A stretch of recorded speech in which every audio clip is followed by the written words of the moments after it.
Wax on the Black Card Spa, and more. Work out and perk out with the PF Black Card. Join for just $1 down and $24.99 a month.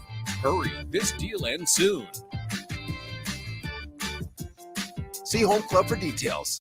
Sartor Hamann Jewelers is celebrating 119 years as Lincoln's top choice for fine jewelry. Join us for our anniversary sale, going on now through October 20th. Enjoy an exclusive 20% off on in-stock items, including dazzling diamond jewelry, exquisite rings, and luxury watches. This once-a-year event is our way of saying thank you to the community that has supported us for over a century. Mark your calendars and celebrate this milestone with us by indulging in spectacular savings, only at Sartor Hamann Jewelers. Tune in to 93.7 The Ticket as soon as the clock hits 0 for the Jay Foreman postgame show.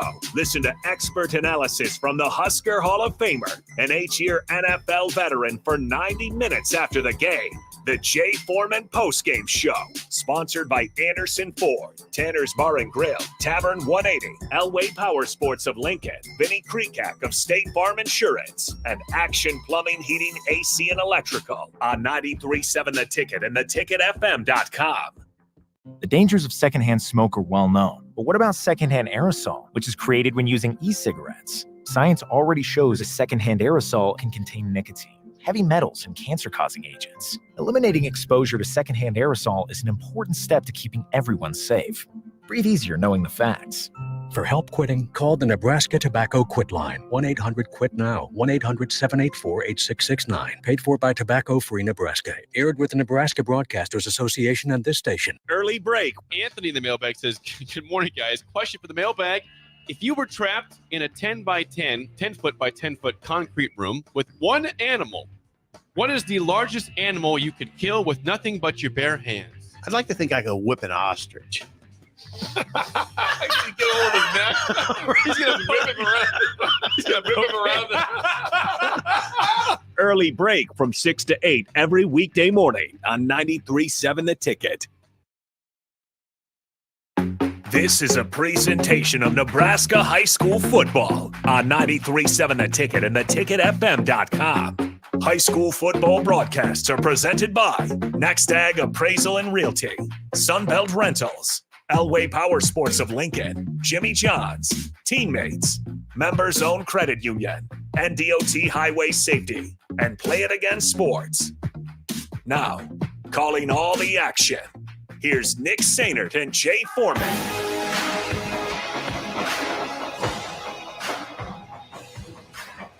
Coming to you from Seacrest Field, it's a late Friday night football matchup between the Lincoln North Star Gators and the visitors from out west, the Grand Island Islanders. It's been a couple of weeks, folks. Nick Sainert, Jay Foreman coming at you for some high school football right here on 93.7 The Ticket. I want to thank Ben back in our 93.7 The Ticket studios for pushing all the buttons. We got a good one tonight, maybe not so much on paper just by looking at the records, but Jay, I think this one's going to be competitive. First of all, happy Friday. Good to be back in the booth with you, my man. Grand Island, Lincoln North Star, going to be a good one. Yeah, I think it's going to be competitive. You got two upstart teams, that are trying to make a name for themselves and get some rhythm before, you get into seeding for the playoffs. So you got North Star, obviously a little bit ahead of schedule versus Grand Island that hasn't got a W this year, but two teams that are trying to fight and claw their way into the respectability factor. We will talk extensively about the rebuild that James Thompson and Lincoln North Star has gone. And just these, first couple of years with James Thompson at the helm for the Lincoln North Star Gators, done a really good job. They have a good quarterback in Beaudry Ball. We'll also talk Grand Island as they've had some quarterback stuff going on. They're going to start their backup tonight, Evan Jones, under center. The Islanders 0-6 on the season. We got plenty more to get to. Football is right around the corner, just a couple of minutes away on this Huskers bye week. It's the Lincoln North Star Gators and the Grand Island Islanders just a couple of minutes away here on 93.7 The Ticket and theticketfm.com.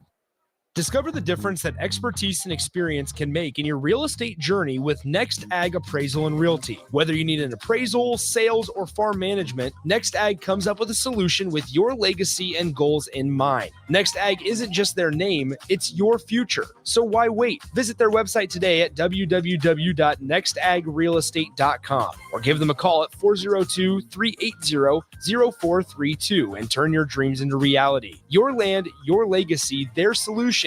Next Ag Appraisal and Realty.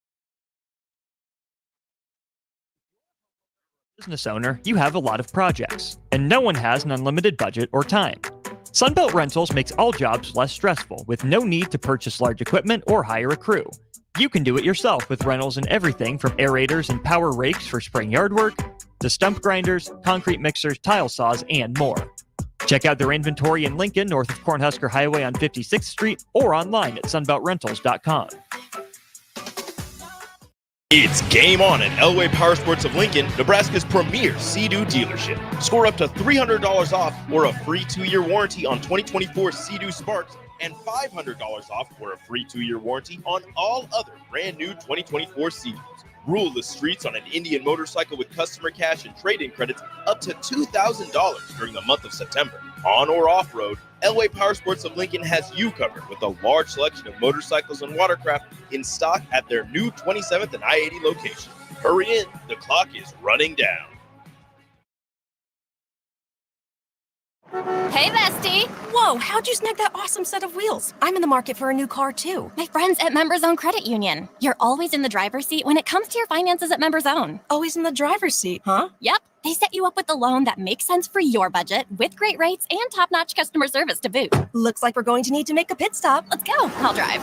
Hit the road to financial success and explore auto loan options with your best financial friend, Members Own Credit Union. For details, go to membersowncu.org/drive. Federally insured by the NCUA.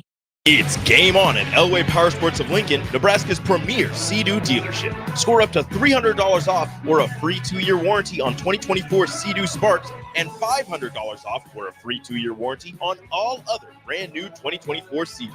Rule the streets on an Indian motorcycle with customer cash and trade-in credits up to $2,000 during the month of September. On or off-road, Elway Power Sports of Lincoln has you covered with a large selection of motorcycles and watercraft in stock at their new 27th and I-80 location.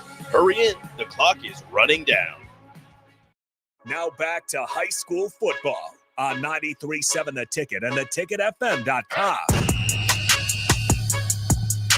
Welcome back into a beautiful night for football here at Seacrest Field. Nick Sainer, Jay Foreman alongside. Ben back in our 93.7 The Ticket studios. Want to thank our sponsors before we get too far into this. Next Ag Appraisal and Real Estate, Sunbelt Rentals, Elway Power Sports of Lincoln, Members Own Credit Union, Teammates Mentoring, Hamilton Telecommunications, Jimmy John's, Play It Again Sports, the NDOT Highway Safety Office, Union Bank and Trust, and last but not least, our friends over at 3 Pillars Performance. All right, Jay, Gators and the Islanders just about 60 seconds away from getting rolling. Let's start with the Islanders here. Their defensive side of the ball struggled a little bit this season. They've allowed 40-plus points in 4 of their 6 games today. Again, this is a Lincoln North Star team that's kind of finding their groove offensively. Yeah, they got some good athletes on North Star side. You got Tyrell Chapman, and then you got Mike Hunter, the 2 supremely athletic guys. Then you even got like a Kobe Allen. They have a bunch of guys that go both ways, and so they can play different positions. And so that what they've done here versus last year, they spread you out and they got a little bit more of a controlled passing game and live and die off the run after the catch. For Lincoln North Star, they're coming in on kind of a groove. They've won 3 in a row. They haven't allowed a single point since their 49-7 win back on September 19th against Omaha South. Then they racked up, like I said, 3 straight wins against Omaha South that night on the 19th, Westview, and then Omaha Northwest. And now Grand Island comes in, and as I mentioned, Grand Island giving up 40-plus points in 4 of their 6 games this season. All 6 of those games losses as the Islanders come in 0-6.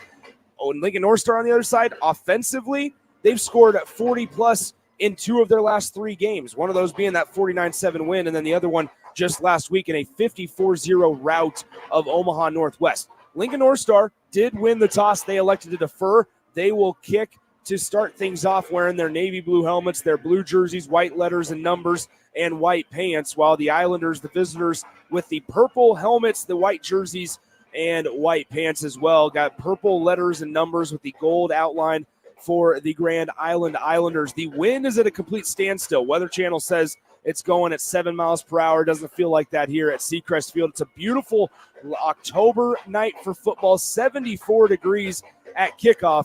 And Lincoln North Star is getting ready to boot this one in towards the south end zone. This is game 2 of the day from Seacrest Field. The afternoon game saw Lincoln Southeast defeat North Platte 35-28. That game ended on a Cash Butenbach sack for Lincoln Southeast to get the victory. But here on the nightcap, it's going to be Grand Island touchback on the opening kickoff. And it's our first look at the quarterback that started in the backup position this year, but so far 272 yards on the season, completing 47% of his passes, 2 touchdowns, 3 picks, and that is the junior Evan Jones. Yeah, Evan Jones steps in for the injured, Gavin Sims. So he has big shoes to fill because Gavin was having a pretty good year. And so Jones, a junior, probably didn't expect coming in to get his spot taken, but now he's got to show and prove that he should have been the starter.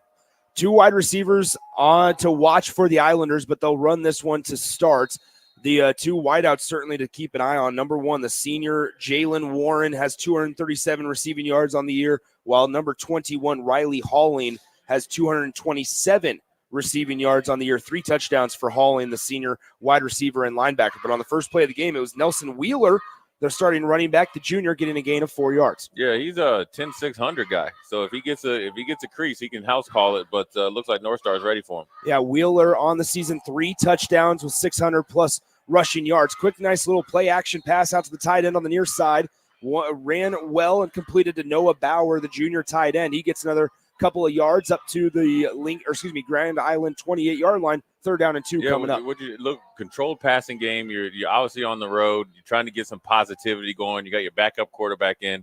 Now you're ahead of the change. You're 3rd and manageable, 3rd and 2, more than 3rd and manageable. You're 3rd and 2. You like it. They're running a little bit more clock here, Nick. They're trying to keep this game close early.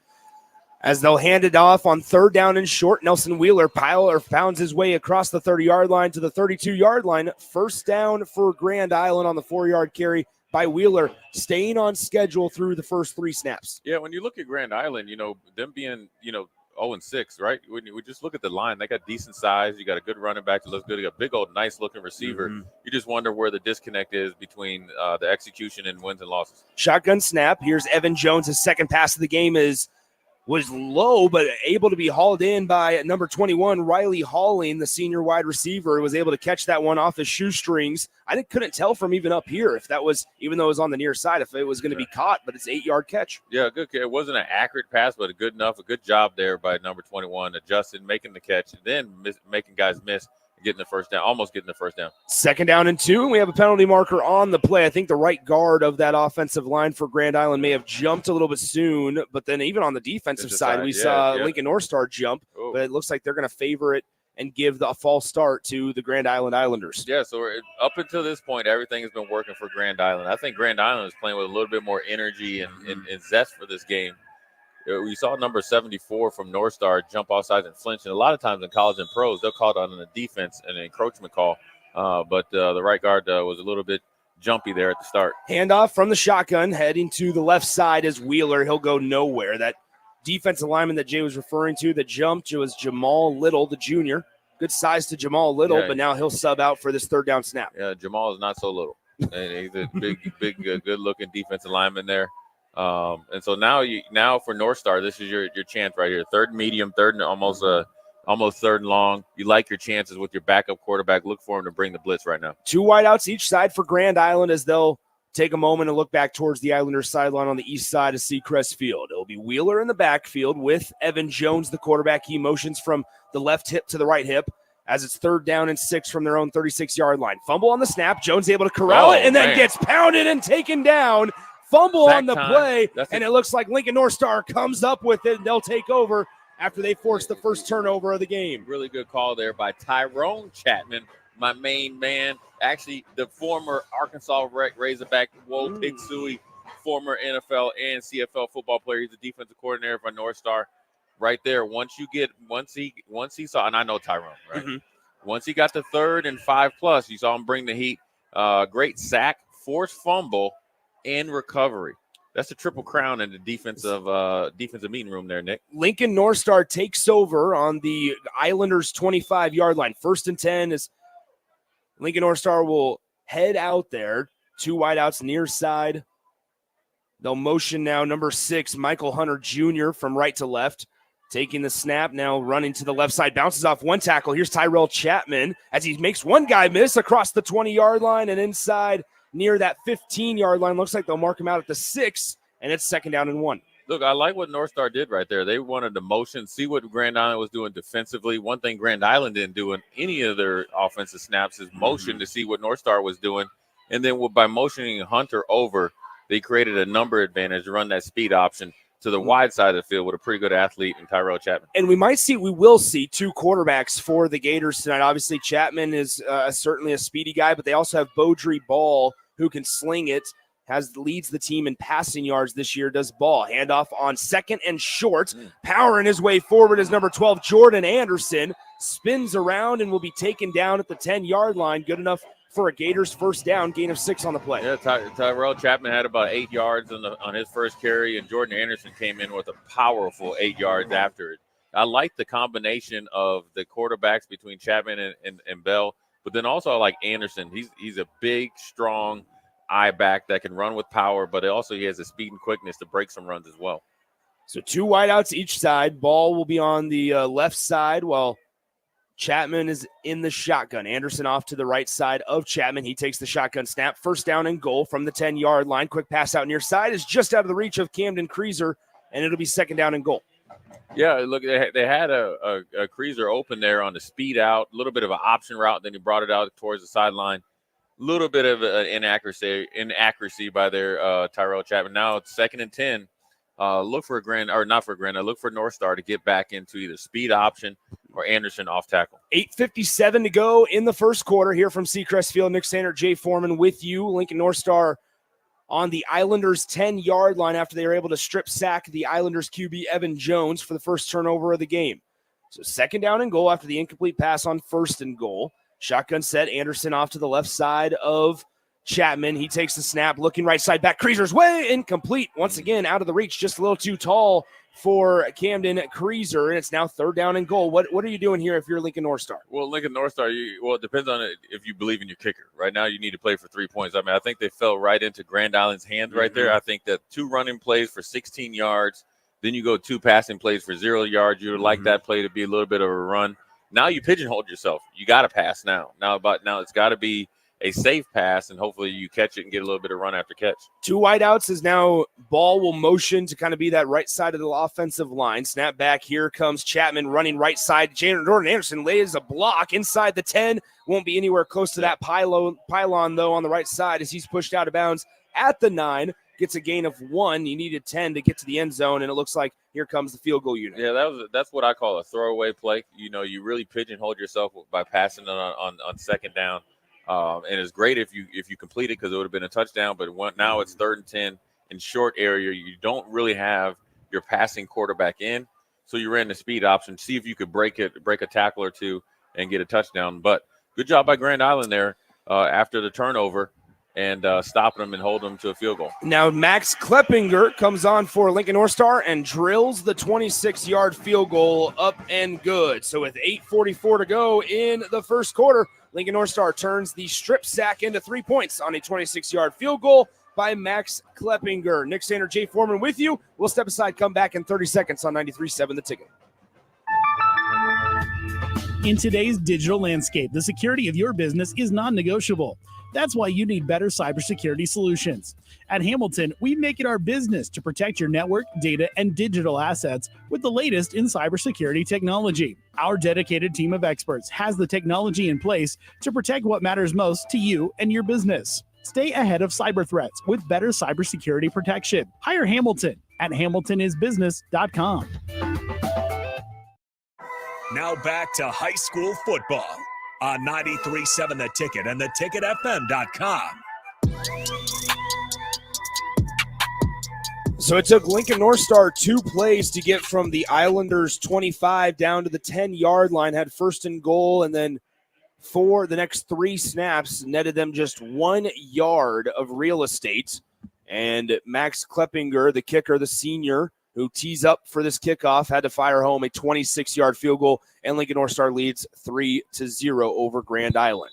Nick, I was watching Kleppinger kick, before the game. He's got a pretty strong leg, and so I think that's also why you saw the confidence in calling that speed option to the boundary. So now the Islanders will get the ball right back. 2 Gators run into each other, and because of that, the returner able to get another 10 yards or so. They could have made that tackle back at the 12. Instead, they ran into each other. That was number 4, Camden Creaser, and the number 40, Preston Graff, who ran into each other, collided for North Star, and the Islanders will start their second possession of the game at their own 20-yard line. Yeah, if you're Grand Island, you want to get back to being on schedule. Their passing game didn't look pretty, but it was effective, and then you ran the ball good enough to kind of stay on schedule. But then you get the false starts, and then you don't have any explosive plays. When you see number 84 out here from Grand Island, a good-looking athlete. Now, unless he can't catch, I'm testing him out here on the corner to try to. What do you got to lose? First down snap, they turn, hand it off. Here is Nelson Wheeler. He sheds 2 tackles, gets across the 25-yard line. Good, tough run by the running back, the starter for the Islanders, Nelson Wheeler, on his 112th carry of the season. I think, Nick, one of the keys to the game for Grand Island, obviously, is you don't want any more self-inflicted wounds. But as long as you can stay on schedule, right, and not get behind the chains, it eliminates the blitz. But right on time, right when I said, I guess it's the announcers? Jinx. Yeah, that's on is you. That there's another false start. And the thing about it, it comes down to accountability and discipline. The quarterback wasn't even into his cadence yet. And so you got to settle down here. I know Grand Island is yearning for a win, but I know they're on the road, so that you can't be too nervous. The second down and 7 snap is now Wheeler bounces outside. He's across the 35, across the 40, across the 45, and knocked out of bounds at the 48-yard line. One thing I was going to say, Jay, is that was the right guard once again that jumped early, Owen Payne. That's the second false start we've seen on Payne, but it's a big run, and it's basically nullified if you're Nelson Wheeler. But he made up for it by having a huge block at the point of attack, and then Wheeler did a really good job of hiding behind that big right guard, hitting the outside, and he's so quick in and out of his breaks, and he's able to accelerate from first gear to fifth gear. He actually caught the left corner by surprise, and the left corner was like, oops, this guy's fast. And I'm telling you, if Kobe Allen didn't catch him there, it strike up the band 7-3 or 6-3 Grand Island. 7:56 to go. Lincoln North Star had to call a brief timeout after Grand Island rushed to the line. The ball is placed at the 47-yard line, and so it was a gain of 23 yards for Nelson Wheeler on that second down and 7 play, and he got up to the Grand Island 47-yard line. The Islanders, as we've mentioned, 0-6 on the season. Lincoln North Star comes into this one with a 4-2 record, winners of 3 straights. They started off the season with a nice 7-6 low-scoring affair against Lincoln Southwest back on August 30th. Then they lost 2 straight against Papio and Elkhorn South, but then rattled off 3 straight to make their record 4-2 overall. So out of the Lincoln North Star timeout, it is 1st and 10. The Islanders have it at their own 47-yard line. Shotgun set, they turn, and they'll hand it off once again. Wheeler, why not? But now this time he gets spun around and dropped back at the 43-yard line. Loss of 4 by number 89, Scott Hobel-Heinrich, as he's able to get a loss of 4 yards. Tyrone Chapman called that timeout himself from Lincoln North Star to get his team going, his defense going. He likes the blitz. I know him personally. He likes to bring the pain.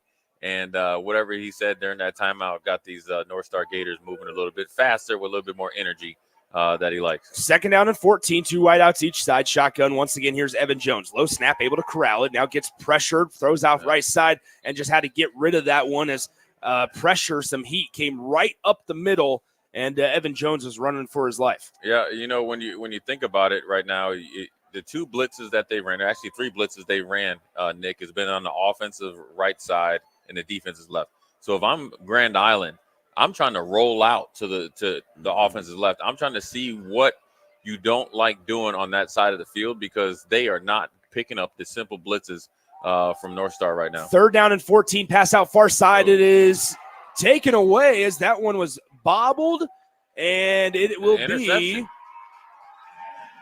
And it's an interception. So it was bobbled for a moment. I had to pause because number 39, Braden Sinsel, 35, Noah Bauer, rather, the tight end, bobbled it. Yeah. It went through his hands. Right into number 21. And number 21 for Lincoln North Star, Carter Geske, was the one that just had it fall right into his lap. And he just kind of stood there, and nobody really knew what happened. Nobody didn't know what happened because actually, let's start from the beginning. It was actually a really good play call, really good throw. Obviously, bad catch, and North Star Gators. You got 2 defensive series, 2 turnovers. No matter what Tyrone says down there as a defensive coordinator, I like that type of turnover percentage if I'm a defensive coordinator. It is now 1st down and 10 as Lincoln North Star will take over at their own 43-yard line. 7:11 to go in the first quarter. Gators lead 3-0, and they start their second possession on offense with a play-action pass. Chapman is going to take a shot downfield, and Kreezer is wide open. He catches it and waltzes into the end zone. It's a 57-yard touchdown pass for the Lincoln North Star Gators, and they are up 9-0. Sudden change, right? Kind of a lucky interception. What do you expect? Take a shot within the first 2 plays. Tyrell Chapman, 50-plus yard bomb. That was on a rope. That was a really good throw. That was a great double move there, Nick. Anytime you see somebody running that open, 2 things. Either a double move or a busted coverage. I want to bet it was a double move. So now Kleppinger will come on to attempt the extra point. Snap is down. The kick is up, and it's 10-0 Lincoln North Star. So just like that, you're sitting there if you're Grand Island going, yeah, you know what? We feel pretty good about our ability to move the football. Yeah. We haven't, outside of the 2 penalties, they're moving the ball okay. And now just one unfortunate turnover with a strip sack. One was a bobbled reception that turned into be an interception.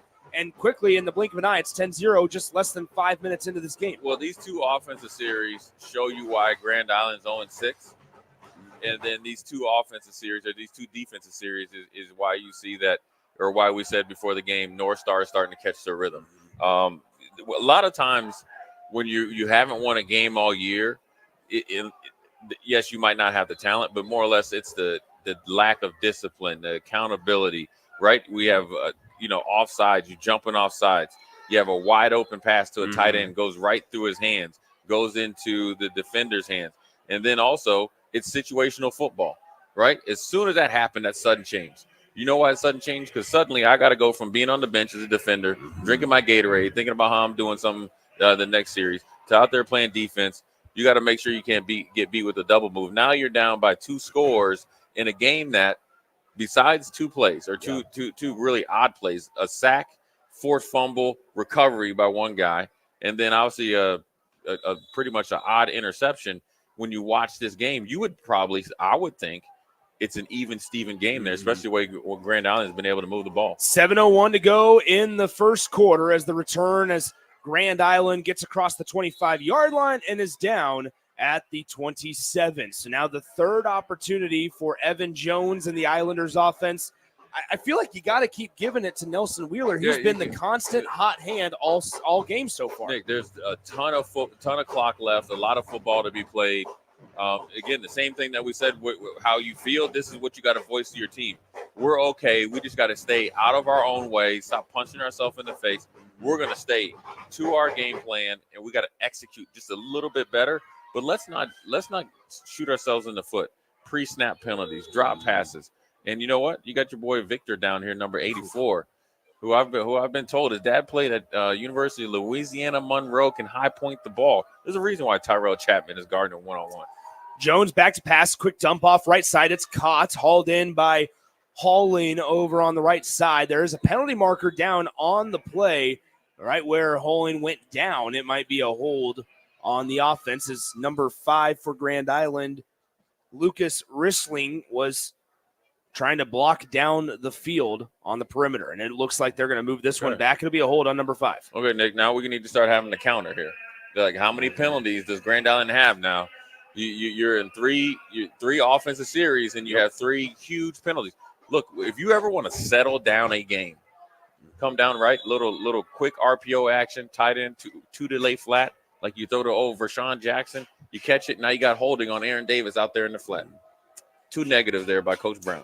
1st and 15. They'll turn, hand it off to Wheeler. He gets outside, trying to get to the edge, stutter step, and gets taken down at the 25-yard line. Good tackle there, as Jay mentioned, by Kobe Allen, number 1 in Navy, as it's second down and now second down and 11 after the 4-yard gain. Really good job by Kobe Allen right there, staying at home, right, not giving up nothing deep, came out of his center field position, came inside out, attacked the inside leg, no yards after contact. Really good tackle there by that young man.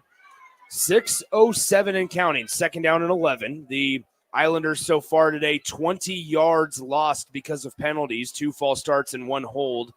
As we just mentioned, in their first 2 and 1 play of offensive possessions. Take snap. Jones, play action, pass out right side. It's dropped by Holland. Should have been hauled in by Holland, but it was dropped instead, and it's now third down and long instead of third down and manageable. Yeah, these are the things that probably has been on display for 6 games with Grand Island. Really good pass there, and this a complete drop. I think obviously what they say, you always got to secure the ball before you try to turn up field. So now we're starting to see a pattern of behavior here, Nick, of how you become 0-6. Because I'm being honest with you, when you look at the team of Grand Island, when you look at the linemen, I don't know their weights. I can't really see how tall they are, but they're a good-looking football team and better than what they're showing right now. Wheeler hauls in a pass. I think that was initially intended for Victor Fisher, but Wheeler kind of turned around and snagged it with his left hand. Brings up 4th down and short, and it's now decision time from the Islanders' 34-yard line. It looks like they're going to punt this one away. Yeah, it's too early in the game to go for it. But, as this offensive unit is running off, it's hard. I mean, I know people are listening to us on the radio, but they actually are doing positive things on offense. Now, what they're really also doing is shooting themselves in the foot, not being able to block guys and turning the ball over at a high rate. And it's the main reason why they're 0-6. It's not a lack of talent. It's definitely a lack of execution right now. Nice punt there by the Islanders, and number 11 for Grand Island. That is Thatcher Panowitz as he goes all the way inside the Gators' 30-yard line, and that is where they will set up shop, leading 10-0. So once again, it's another look at Tyrell Chapman, the junior quarterback in this North Star Gators offense.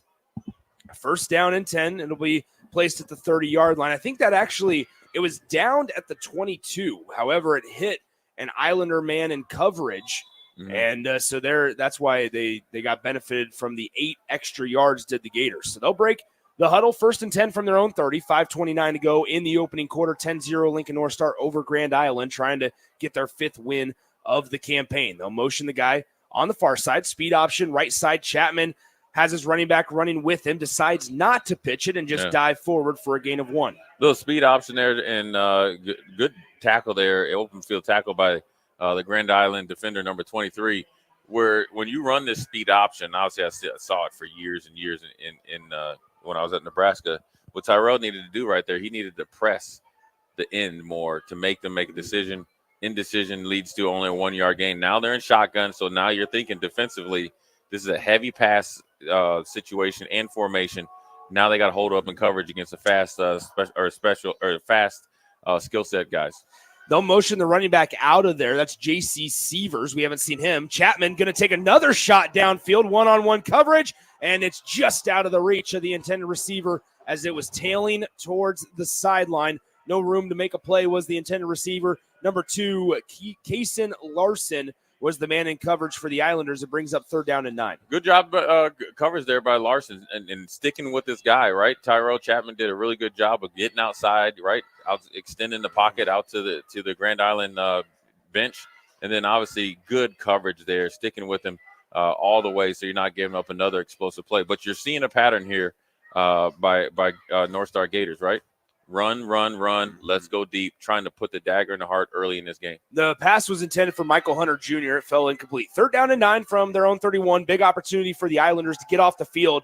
Unblocked rusher, dump off screen to Sievers, slips, catches his balance across the 35-yard line and tackled, upended at the 39. And it's going to be decision time for James Thompson and Lincoln North Star as they'll have 4th and maybe a full yard from their own 39-yard line. And it looks like they're going to punt this one away. So a big win there. For Grand Island, yep. For Grand Island. Yeah, good job there by the Grand Island Islanders. They're answering the bell. You're down by 2 scores. You're not even out of the first quarter yet. You've been doing some positive things. And they came – look, when that screen pass was really first, started, they had a ton of numbers advantage. Really, really good job of rallying into the ball. But unfortunately, right here, this is an example, right? It's simple right here. It's either punt return – you put your punt return unit out there, or defense stay, in which is safe return, where you have your defensive unit out there and you play for a fake on 4th and short. Well, Grand Island didn't know who was supposed to be on the field and who wasn't. You didn't want to give North Star a penalty, a 5-yard penalty, having too many guys on the field. Now you're wasting a timeout when you're down by 2 scores. As we're starting to talk about this game, Nick, and obviously we're almost through the first quarter with a little bit under 4 minutes left. but you're starting to see a pattern of behavior here, a pattern. How as much as we're talking about how North Star is going to probably attack Grand Island and how Grand Island wants to attack North Star offensively, we're starting to see some characteristics that here of penalties, situational football. So what needs to happen is you really, really got to just be where your cleats are. One play at a time. Think about this play, see it and talk about the next one, and then also start to forecast what you might have, because you never want to burn your timeouts, as we've seen over the last couple of years, too early in the game. 4th and 1 as Lincoln North Star will punt this one away. No pressure on the punter as it's end over end, takes a Gators bounce inside the 30, and it will be downed at the 24-yard line. So that's where the Islanders will take over after they stop on defense. Let's pause for 30 seconds. Come right back at Seacrest Field on the ticket.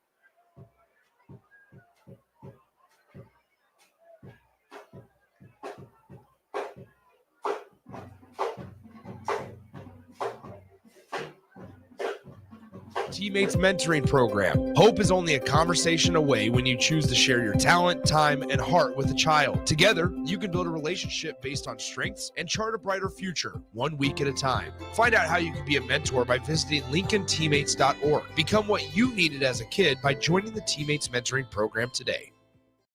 Now back to high school football on 93.7 The Ticket and theticketfm.com. 1st down and 10 as the Islanders fumble it on the snap. They just have to jump on it to save the possession there as Evan Jones fumbled the snap. We've seen Evan have some issues just hauling in the snap. Some of them have been low to his defense, but other ones that time tried to hand it off to Wheeler, and there was a fumble on the snap. There was a fumble on the exchange, and they end up losing 1 yard. It's 2nd down and 11 from the 23-yard line. They'll turn pass right side, or left side rather, is caught by number 21, Riley Holing, but immediately brought down by number 5, Tyrell Chapman in coverage. It'll bring up a quick 3rd down and long from the 27-yard line. Yeah, the last couple of series we've always been talking about Grand Island 3rd and long. That's not what you want, right? And whether it's the quarterback mishandling ball or jumping off sides or penalties or something like that, or holding out in the flat. These are things you can't happen, especially when you're down by 2 scores. And what happens is when you continue to do this, you start to press. Then next thing you know, you barely have taken any time off the clock. Now they're running it here, but they got 4 seconds left, and they're not even into their cadence. 2-1. Here comes a delay of game, right here. And right on Jay's point, it's a delay of game. But they're going to award the Grand Island sideline and head coach Creighton Reed with their 2nd timeout of the half. Let me ask you this, Nick. For this Grand Island team, is there a difference between 3rd and 7 and 3rd and 12? Not sure what your play call is. It's the same one, right? So, but what I need is time. I need time as a staff to get it by what together. And we just burned 2 timeouts in 3 plays. Yeah. They just on punt return, you burned 1. You got 2 plays on offense, sometimes it's not, you don't all, now you never want to delay a game, right? Yeah. I mean, obviously people always, they'll probably question my football knowledge, but when you're thinking about trying to systematically get back into a game, sometimes you have to take a punch to throw a counter punch later on in the game. Right now, it's everything sped up, right? And you're just thinking like you're always playing catch up. Yeah. You got to start playing offense instead of being so passive. So out of the 2nd Islanders timeout of the first half, 3 wideouts to the far side on the right side of the field. And Victor Fisher all by himself on the near side as well. Jones turns. They hand it off on 3rd down and 7. And Wheeler gets spun around and taken down after a gain of 2. Right. And so you call a time. I'm going to ask you another question. Okay, you played PlayStation 5. Actually, we saw you against Rico. I haven't congratulated you on beating Rico. Thank you. When you were on PlayStation 5, college football came out after decades and decades of being gone. Would you call it 1 decade? Oh, well, I'm sorry, Nick. Okay, and another penalty on Grand Island. Okay, that's 5. But let me ask you this: you call a timeout in PlayStation 5. Mm-hmm. I don't. At 3rd and 7, but just say you did. Yep. Coming out of that timeout, are you running essentially a fullback take up the middle? No. 3rd down and 7. I mean, that's where it's surprising, right? Because we talked about it. Does it change a whole lot? 3rd, 7, 3rd and 12. And if you're going to call that, it don't matter. It shouldn't matter to begin with. 1:59 to go. Grand Island's getting ready to punt. Pressure off the left side, but they get it away. It's a short punt, high in the air. The Gators get everybody out of the way, and it takes a friendly Lincoln North Star bounce inside the 50-yard line at the Gators 48, where they'll set up shop. Once again, leading 10-0, a minute 50 left in the first quarter of play. Nick Sander, Jay Foreman with you. Ben is back in our 93.7 The Ticket Studios. Appreciate you guys tuning in later on your Friday night. Normally games kick off around 7 p.m. or so. This one a little bit closer to Jay's bedtime at 8 p.m. after the afternoon matinee of Lincoln Southeast defeating North Platte here at Seacrest. So Lincoln North Star, as they break the huddle, it's our first look at Beaudry Ball at quarterback as they motion Tyrell Chapman out, and Beaudry Ball comes in. Jordan Anderson to his right. Ball will take a quarterback draw as he gets a 5-yard gain and then some up across the 50-yard line and near that 45-yard line of Grand Island. Good for a gain of 7 yards. Yeah, I think this, two quarterback system works out well for North Star. Obviously, Beaudry Ball probably a little bit more of an established passer, but then also he comes in and gives Tyrell Chapman a little bit of blow because Tyrell Chapman is a really, really good corner. So I like this lineup that they're doing. And then Beaudry Ball, obviously the first one was a run. Looked like Tim Tebow there. Second down. What do you think? Second down and 3 from the Islanders 45. We've seen Lincoln North Star take 2 shots here. Maybe we see it here from the Islanders 45. They're going to keep it with the quarterback once again. Run off to the left side. He hurdles one defender, gets upended, flipped over. But after a first down across the 40-yard line of Grand Island, and it's moved the chains time for the Gators offense. Yeah, Beaudry Ball, everybody's thinking he's coming in that he's a passer. He's elusive as a runner. Don't sleep on this young man. He is not afraid of contact, and they are calling quarterback counter, quarterback, essentially toss or boss, which is called essentially back on safety. They are trying to get him out on the edge and see how much he can, do damage out there as a runner. Beaudry Ball, 308 passing yards on the year for 2 touchdowns, 4 INTs, as he'll run it a third straight play off to the right side and lowers that left shoulder, but then gets clobbered by the Islander defender coming in to help, number 10, Luciano Martinez. Is it me, or does Beaudry Ball look like he didn't have shoulder pads on? Still lowered it. Yeah, he is not shying away from contact. And passing is not a part of his repertoire. Obviously, he is in there to RPO, but he is doing a lot of quarterback takes. That will be the end of the first quarter. So after 12 minutes, after 2 quick turnovers by the Islanders forced by the Gators, they got 10 points out of it in a blink of an eye thanks to a 26-yard field goal and then a 57-yard touchdown pass from Chapman to Kreezer. That's where we're at. We start the second quarter in 60 seconds on 93.7 The Ticket. The Gators lead after 1, 10-0 over Grand Island. At Jimmy John's, we don't make sandwiches. We make the sandwich of sandwiches. We use fresh veggies because we don't hate salads. We just feel bad for them. We make our sandwiches exactly how you want because you're the one who's eating it. And we bake bread all day, every day because stale bread isn't bread. It's croutons. Sandwich history is written by the victors. Good thing we have legible handwriting. Jimmy John's, the sandwich of sandwiches. Order pickup or delivery on the app.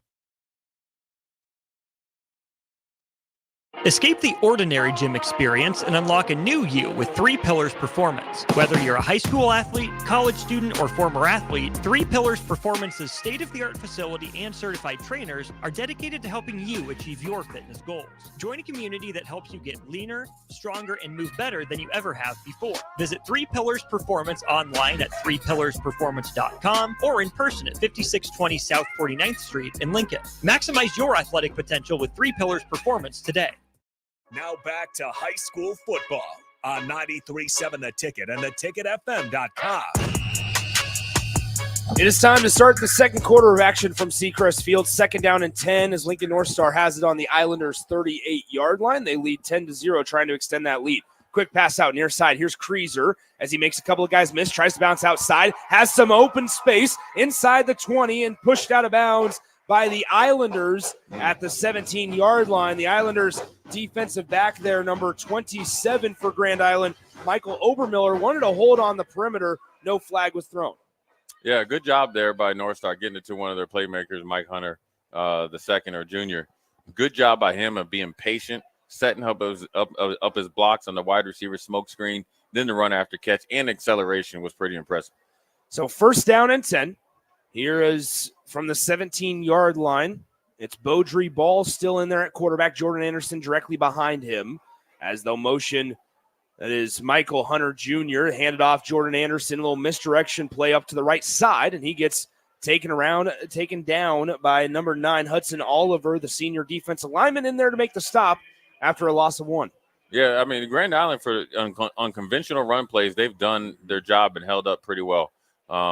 Obviously on explosive plays and obviously tackling and setting the edge and all that stuff, they're struggling a little bit. But that's nevertheless a good play there. Look, anytime that you play against a really, really athletic team that has really, really good guys at skill positions, you're going to give up some plays just because they're very, very athletic and skillful.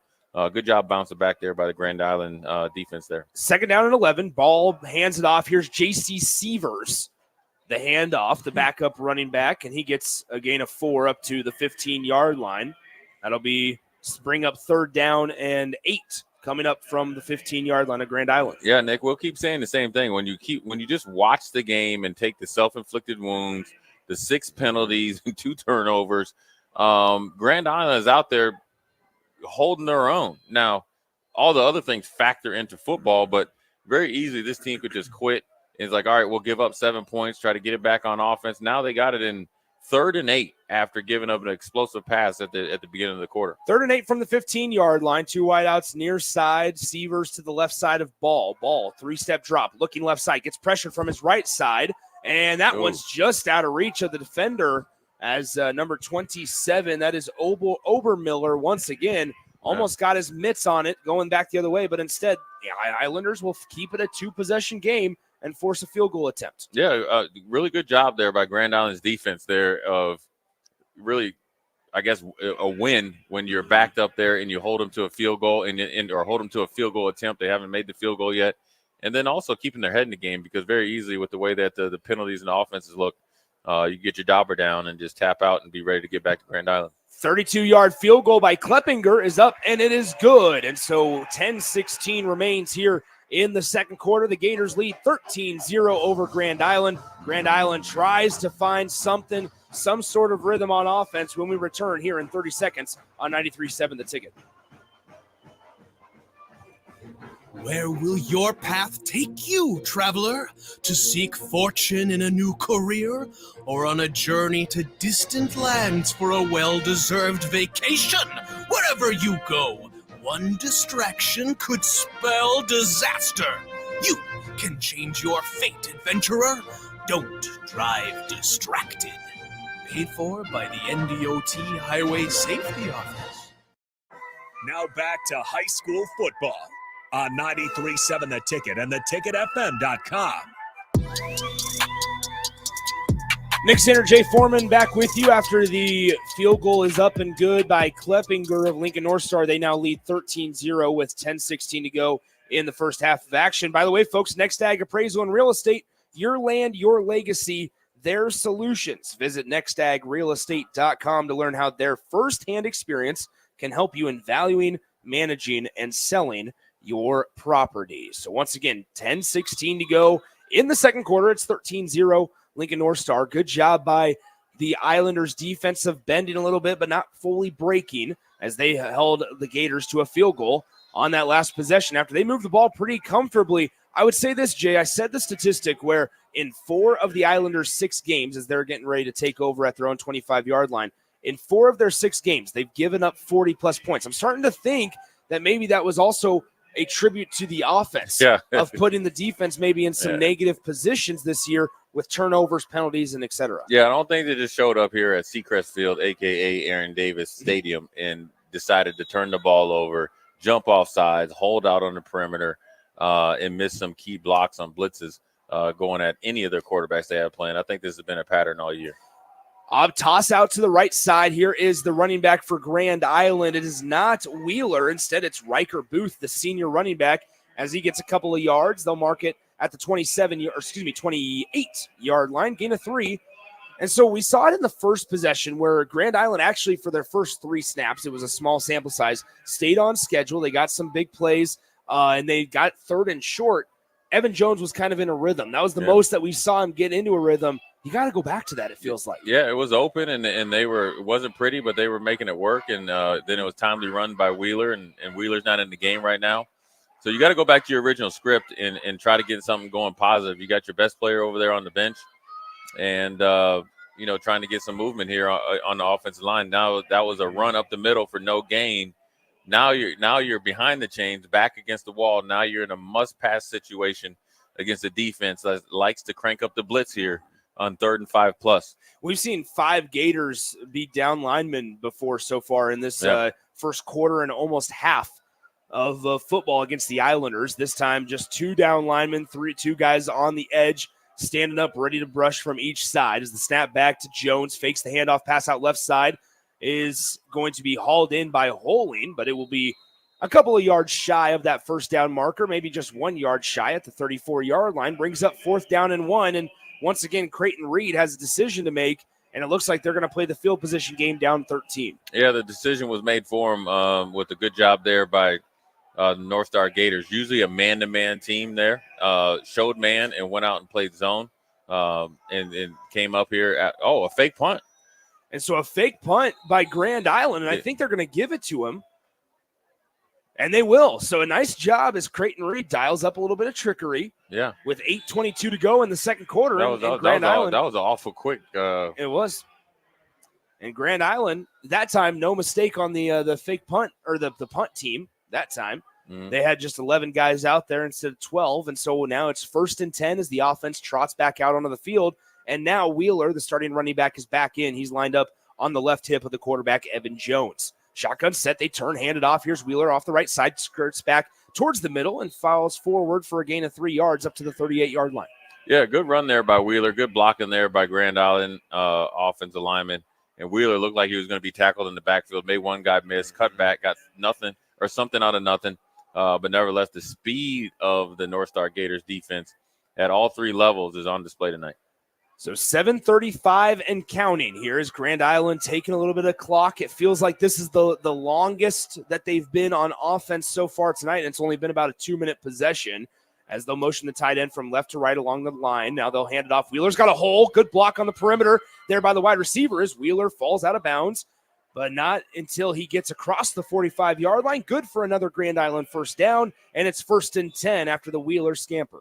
Yeah, Nick, I mentioned that he's a 10-600 guy, and this is what I'm watching and looking at this team physically as they break the huddle. I keep having to ask the same question. I'm getting asked on my phone, how is this team 0-6? And when you have a player with that speed, explosive, and quickness and vision, a Wheeler, you definitely should have won a game or 2 already before. Jones throwing one downfield. He was triple covered, was the intended receiver on the play. Yeah. And Jones got hit low below the left knee as Wheeler tried to pick up the block coming off the edge. I believe that was number 9 for Lincoln North Star, Cameron Bredding, the linebacker from the outside coming in to try to lay some wood on Evan Jones, able to do so. And it's now 2nd down and 10. Yeah, when you get close and closer to 50-yard line or 45-yard line, either the Grand Island 45 or North Star's 45, you start to see them start thinking about taking a shot. Right now, it's a must run to get back on schedule. Wheeler is able to make one guy miss in the backfield, and now he'll just give himself up as he goes out of bounds. That looked like a loss of 3 yards because North Star brought the pressure, and Grand Island didn't necessarily block that well. But then Wheeler's able to make some magic happen for a 2-yard gain. Yeah, good job there by Wheeler where he juked out all 4 defensive linemen that were allowed to go in the backfield. Definitely made something out of nothing. Got 2 yards of positive. Now it's 3rd and 8, 3rd and manageable. Obviously, 3rd and obviously medium to long. Let's see what they dial up here because it might be 4-down territory. 3rd down and 8. Evan Jones back to pass. Looking right side. Quick slant. Pass is dropped by the intended receiver. That is Coben Bolton. Yeah. It was the intended receiver on the right side, and so that will force the Islanders to punt this one away. That was 5-on-5 crime right there. That was Bolton against number 5, Tyrell Chapman. Good physical, competitive play right there. Good pass, actually, by Jones, but Tyrell Chapman came in there and dragged the ball out there or scraped the ball out there late. Grand Island will punt this one away as it's a nice kick inside the 20 is fielded by number 10, Louis Wellstead, as he falls forward across the 20 and down at the 23, maybe the 24-yard line. And with 6:55 to go, North Star will take over on offense. Yeah, Nick, for me, right? Obviously, trying to, once you decide to run a fake punt, that means I'm going for it on fourth down, right? I'm not fake punting. And then the reason why I'm saying this is it's 3rd and 8. I'm thinking, how can I get 3 to 5 yards? And then it's 4th and obviously short and manageable, because I want to continue to extend this drive, because if we can extend the drive by getting the first down, we're eating up clock, and if we can score, you have to keep in mind you, we burned 2 timeouts, so now you can't play small ball at the end of the half. But more importantly, North Star deferred to the second half. That's right. So now you're thinking possessions versus the clock. Now you just gave up a possession, and North Star has shown you they can eat the clock up if they need to against you. They'll go back to Tyrell Chapman at quarterback. He's going to run right up the middle, has a lot of running room across the 35, across the 40, and taken down at the 42-yard line. It's a gain of 17 on the quarterback keeper, and Tyrell Chapman makes it 1st and 10 once again for the Gators. Right, so all the yards that you had in that punt is already just came back right now. That's why I think that, you go for it on 3rd and 4th down. But more importantly, really, really good job there, Tyrell Chapman on the quarterback draw. Looking here right now, Nick, I mean, obviously I know Tyrell personally and know his dad. He's about 6'3.5". He is a phenomenal athlete. He's a state qualifier as a freshman for state track and the jumps and the 200. And obviously he's a really good basketball player, then obviously an excellent football player. So when you see a big kid like that coming through, you got a lot on your hands, and Grand Island hasn't been ready for him yet. We're going to have a delay of game called on Lincoln North Star as they snapped it just after that clock hit 0. And so that's the first penalty of the day on Lincoln North Star, and it'll push them back 5 yards to make it 1st and 15. And we'll see if the Islanders can use that to their advantage potentially and force Lincoln North Star to punt this one away in a couple of plays. So Lincoln North Star 4-2 on the season. Grand Island 0-6 on the 2024 campaign. Islanders have given up their fair share of points, haven't been able to score consistently enough to contend in some of those games, as they'll send Hunter in motion from left to right. Handoff, J.C. Sievers, left to right. He's running across the 40, gets that penalty yardage back, and then some for a 7-yard gain up to the 44. Yeah, right here, defensively, you're trying to, yell out to your defense, big, heavy run, just because they're trying to just get some positive yards. They were getting all the – now they were able to get North Star, that is, get all that penalty yards back to stay on time and on schedule against the Chains. And so this is situational football as well. But then also you have to make sure that guys know where they're at on the field and who they're going against and what North Star is trying to accomplish. And with all that being said, Nick, Grand Island's only down by 2 scores. Yeah. So we're trying to stop them as soon as possible and get the ball back and try to get a quick, easy score before halftime. Inside 5 minutes to go in the first half. Chapman, he's going to go down as he's met by a Grand Island duo, number 71 for the Islanders. That is Bailey. Adolfo Loaiza, and the number 9, Ryan Bailey. Yeah, big sack right there. Now, we just talked about North Star getting the penalty yards back. Big defensive play there by the first big defensive play by Grand Island in this first half. And for the majority of the half, they kind of been steady, bend but no break. You saw him really pressure Tyrell Chapman there, and he wasn't able to make a quick enough decision. So 4:24 to go in the second quarter. Lincoln North Star leads 13-0. It's 3rd down and 14 from the Gators' own 38-yard line. The line to gain is the Islanders' 48 as Chapman running around, spins around. He'll run now to the right side, has some blockers. He'll just retreat, run it, juke back, now kick outside, and he's down after just a gain of about 7 yards up to that 44-yard line. The Islanders force a stop on 3rd down and 14, and it's now going to bring up 4th down and long, and the Gators will have to punt this one away. That play was made by number 21, Carter Geske, where he forced Tyrell Chapman to reverse field. Good rally there by the Grand Island defense, not allowing Tyrell Chapman to really make a off-schedule play. Now you're starting to see a little bit of momentum change, really, in the way Grand Island is moving. In the way that they're playing, now you got a late guy coming out here on the field, which you don't like to see.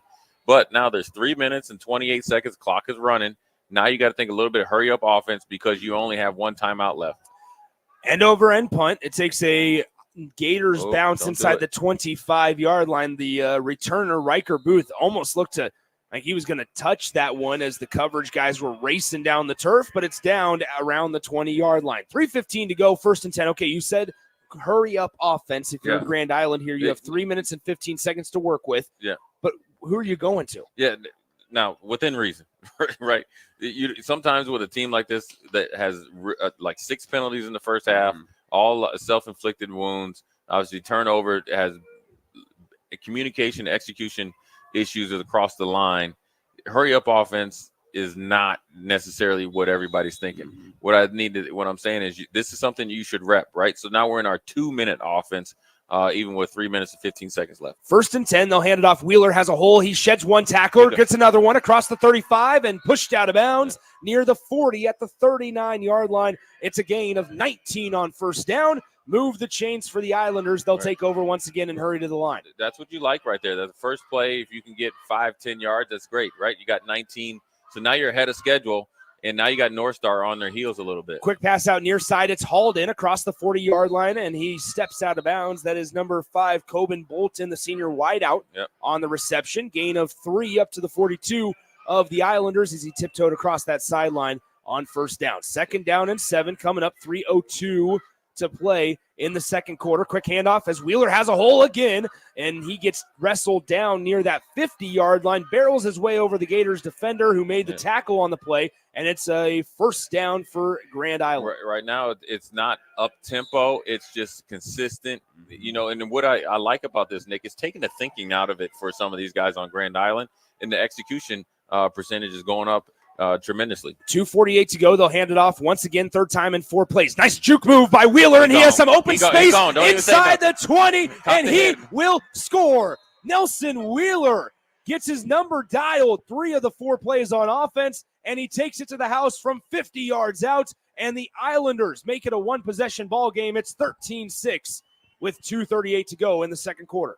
Mama, there goes that man. I told you he runs a 10-600. That is for real.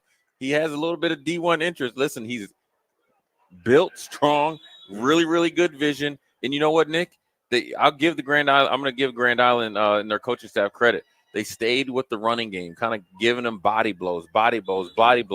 And you know what? When they have to go up tempo, they got the ball with 3 minutes and 15 seconds left, and they scored in what is that? 37 seconds. In no penalties. Yeah. So that might be the recipe for Grand Island. A little bit more up tempo, get the plays in faster, eliminates all the thinking, which hopefully, well, at least for them, eliminated all the penalties. And if I'm North Star right here, the defensive unit is going to get a good talking to. They didn't execute. They didn't tackle well. That's the thing also that was apparent to me, right, was Wheeler being able to break 2-3 tackles, which led to more yards after contact. That's all Wheeler right there. He started off with a 19-yard run. The touchdown had to be 30-40 yards. He's getting closer to that century mark as far as 100 yards in this game. So with 2:38 to go in the second quarter, Nelson Wheeler, man, he broke out to the right side and then juked and went straight up the gut and just was able to outrun a couple of the Gators defenders in pursuit for a 50-yard touchdown run. And Nelson Wheeler just scored his 4th score of the season. So 2:38 to go, and the Islanders now have to kick this one back to the Gators. Yeah, and Nick, what are you thinking here if you're the Gators? Are you thinking, okay, let's get back to what we do with quarterback run, or do we try to get another score? Because we do get the ball at the beginning of the second half. The kickoff was actually muffed because it was a low-line drive. It was kind of hard to field for number 10, Louis Wellstead, but he was able to kind of haul it in and then scampers his way forward just to the 12-yard line. So not great field position. Gators will have to go 88 yards if they want to find the end zone in 2.5 minutes. Yeah, Nick, it was kind of a squib kick, muffed. But what's really, really more important is the energy and physicality that Grand Island covered. I think that Wheeler runs, yes. That last series, and actually, for the guys on the sidelines, they saw real football. I think it's energized this defense. We'll see if it holds true. So the Gators and head coach James Thompson will go with number 5 Tyrell Chapman at quarterback. He's been the majority of the snaps at QB tonight. We've also seen Beaudry Ball lined up on the left side as kind of that inside wide receiver, tight end, kind of hybrid guys. Quick pass out near side. It's caught by Hunter. He lowers the head and takes some contact inside, takes down at the 17, mark at the 18-yard line, gain of 6. I like North Star right there. Okay, you want to use your playmaker and Wheeler. We're going to go back to our main playmaker and Hunter. Good smoke screen to the receiver. Got some positive yards. You just want to get the momentum back on North Star side if I'm the Gators play caller. 2:05, 13-7. Gators with the lead in the football. Gators will receive the second half kickoff as Chapman has to throw this one away, getting pressured on the left side by the Islanders off the edge. And now it's 3rd and 4. Decision time, but once again, I can read your mind. Timeouts. Yes, right there. I like Nick. We haven't. Grand Island's had to use 2 timeouts so far. Yeah, in 3 plays. But you know what? That's the past. We're dealing with the present. We haven't called a lot of games, but you know what I'm thinking here. You think possessions when you get inside that 6-minute mark. I know everybody talks about the 4-minute drill and all that. It's 6 minutes. It's 6 minutes left in the half in the game. What do you think possessions and not time? Because that's when you're down by 2 scores. If they hold them here, they'll have 2 possessions, Nick, in a minute and 15 seconds or a minute and 20 seconds, and they have plenty enough time to try to get another score. Empty shotgun set. Chapman will just keep it himself and has a lot of open turf. He gets across the 25-yard line, and that point is nulled as he nullified as he gets across the 25 and down at the 28-yard line, 1st and 10. But again, if I'm Grand Island, okay, they got the first down. They're not close to the 50. Let's play defense. Let's get into halftime down by 1 score. Great run there by Tyrell Chapman. And what do, Nick? When you need a play made, it's either Chapman or Hunter. Quick pass out far side. It's hauled in. Here is Beaudry Ball. It's going to be a 12-yard pass completion up near the 40-yard line off that right arm of Chapman to Ball, the other quarterback that's seen some time. Mark it just 11 yards, to the 39. They're going to mark him down there. Another first down. North Star, 2 timeouts remain in minute 22 of game time. North Star used Beaudry Ball kind of like Bell, the quarterback that used to play for Oklahoma, quarterback, tight end, big bruiser in the run game as well. Chapman, quick pass out near side. Here's Hunter, makes one guy miss. Now gets wrapped up by a trio of Islander defenders. First one in on the stop for the Islanders was number 3, Mason Chisos. Also helping him out was Halling, number 21, coming in from the other side of the field on that first down pass completion. So now we're under a minute. Are we surprised there's not a whole lot of urgency from North Star offensively? You've just burned 10 seconds. Right. I was just going to talk about this, Nick. Maybe they're saying, okay, let's see what we can get because we know we get the ball at the beginning of the second half. But you also have a free chance to work on your 2-minute drill, just like Grand Island did against you. And now you burn not only 10 seconds before you ran the last play, it was 10 seconds while the play ran. So essentially 20 seconds ran off the clock before you used your second timeout. And you have another one left before half.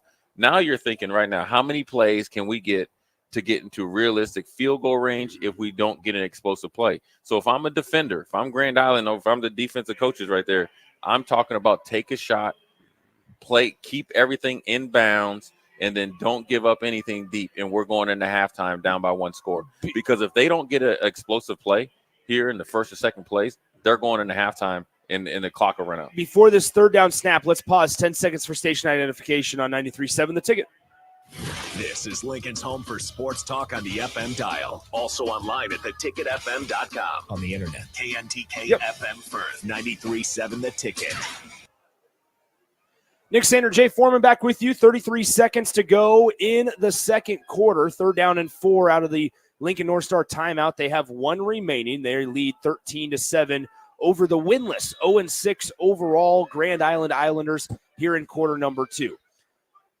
So directly in front of us at their own 45-yard line, they need to get to the 50 or rather the 49 to keep this drive alive. Play action, Chapman. He's going to wind up, take a shot deep as one-on-one coverage. Good defense and good coverage there on the play by the defender number 3, Mason Chisos. Yep, second. Oh, we got a penalty here in the backfield.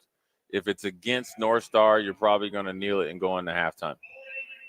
And it is a hold on the Gators. So it is declined. It'll be 4th down and 4. Okay. And it looks like the Gators will punt this one away. And Grand Island will get this one back with 25 seconds on the game clock. Well, right now, if I'm Grand Island, I like this. Why? Obviously, you're not really too worried. What is it, 4th and 4? You're not too worried about the fake. You want to either fair catch it. You don't want the ball to roll around, right? Obviously, you don't want any clock or any more clock ran off.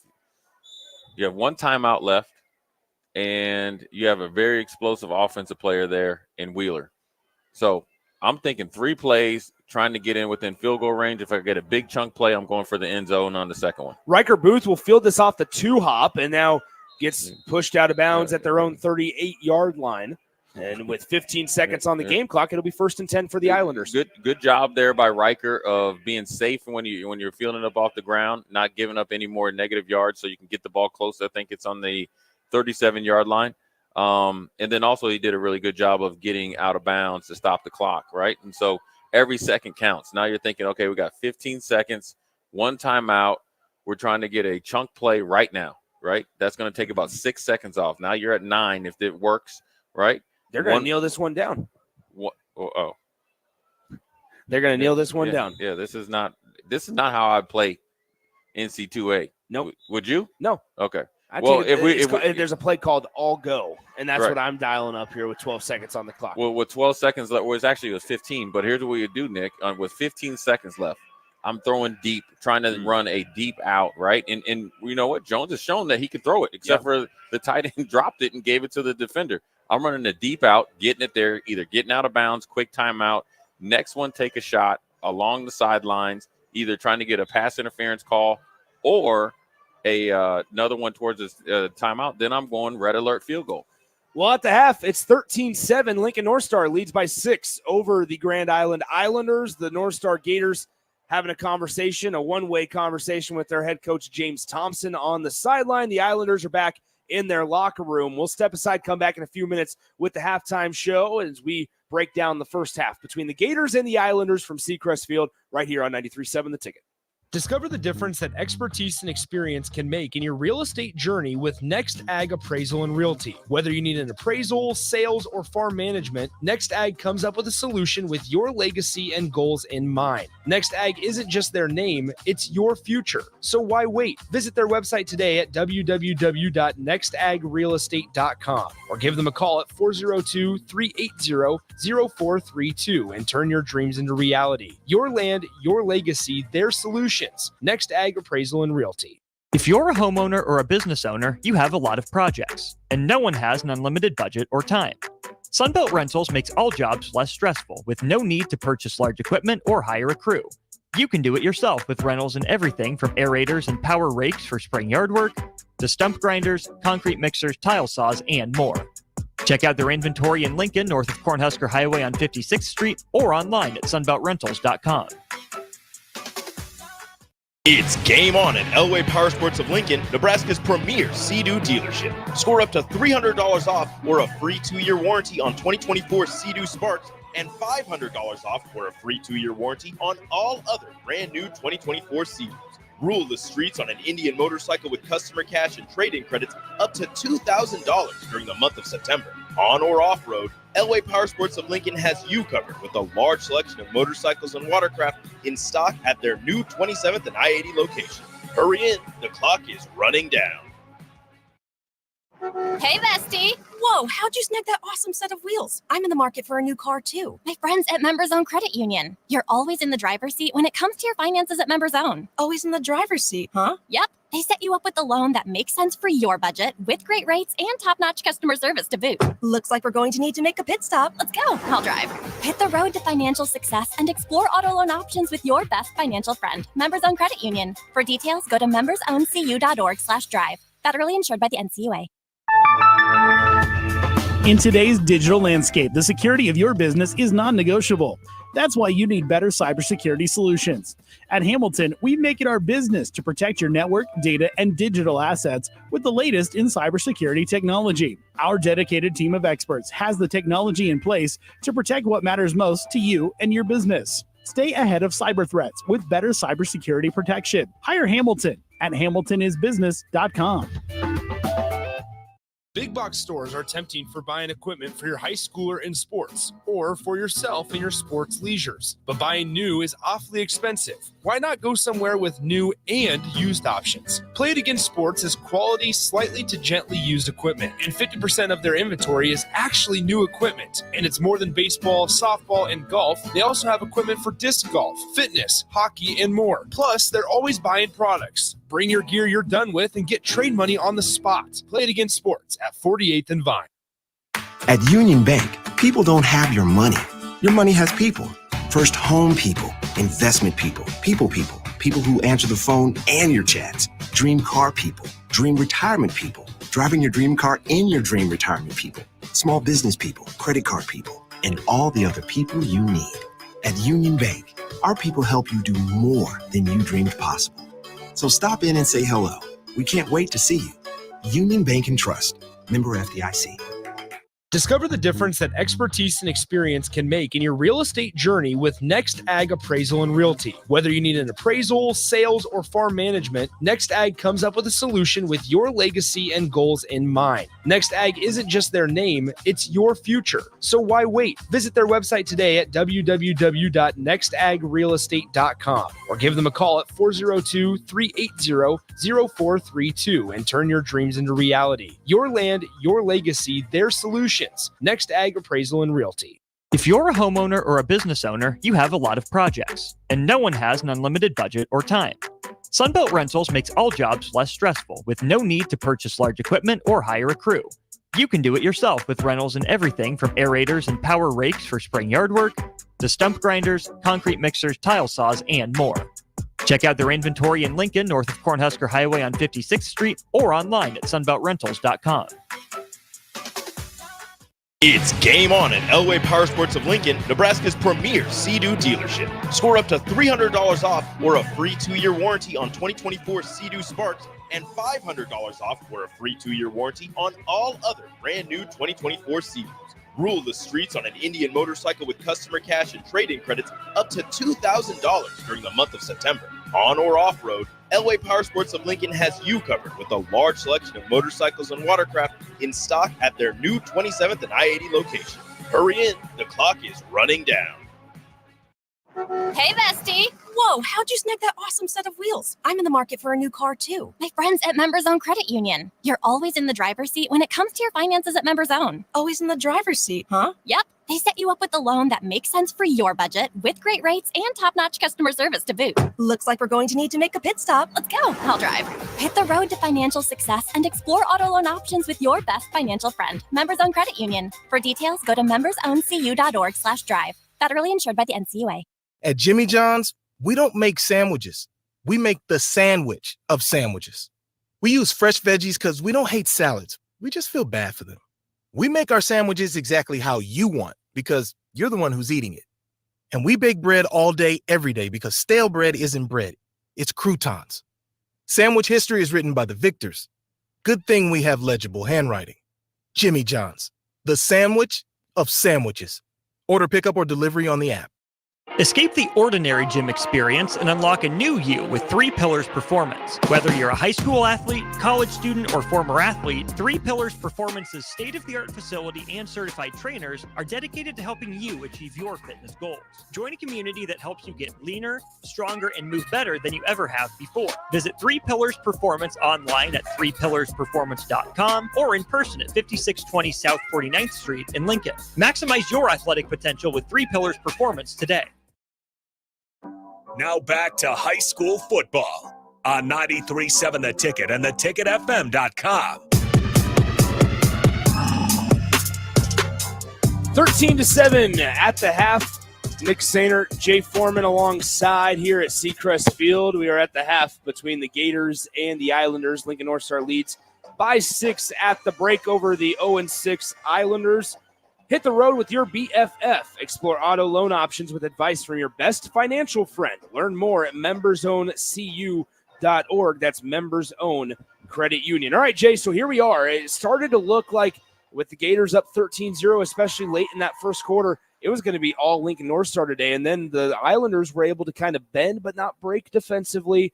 They forced a couple of punts. Lincoln North Star kind of got out of their groove, kind of what was working for them initially. when really Beaudry Ball came into the game at quarterback. And then the Islanders leaned heavily on their running back. That's Nelson Wheeler, as he scored his 4th touchdown of the game from 50 yards out. And suddenly we have a ball game. Yeah, really, to be honest with you, from the start of the game, I felt like Grand Island had better energy.